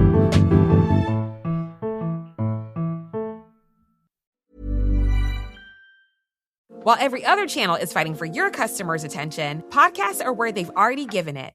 No one accidentally listens to a podcast for 45 minutes. They choose to be here. They trust the voice in their ears, and when that voice talks about your brand, it doesn't sound like advertising. It sounds like a recommendation from a friend.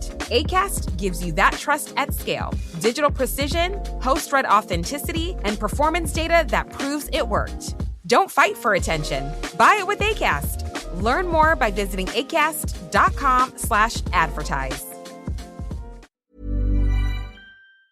Don't forget to sign up to our tour mailing list so we know where in the world you are and we can come and tell you when we're coming there. Wherever we go, we always hear 6 months later, oh, you should come to Manchester. We were just in Manchester. We're just there, but this way you'll never miss out. And don't forget to sign up, go to our Instagram, click our link tree. Very, very easy. It means we know to come to you, and you'll also know that we're coming to you. Yeah, we'll come to you, you come to us. Very good. And we give you a spam-free guarantee.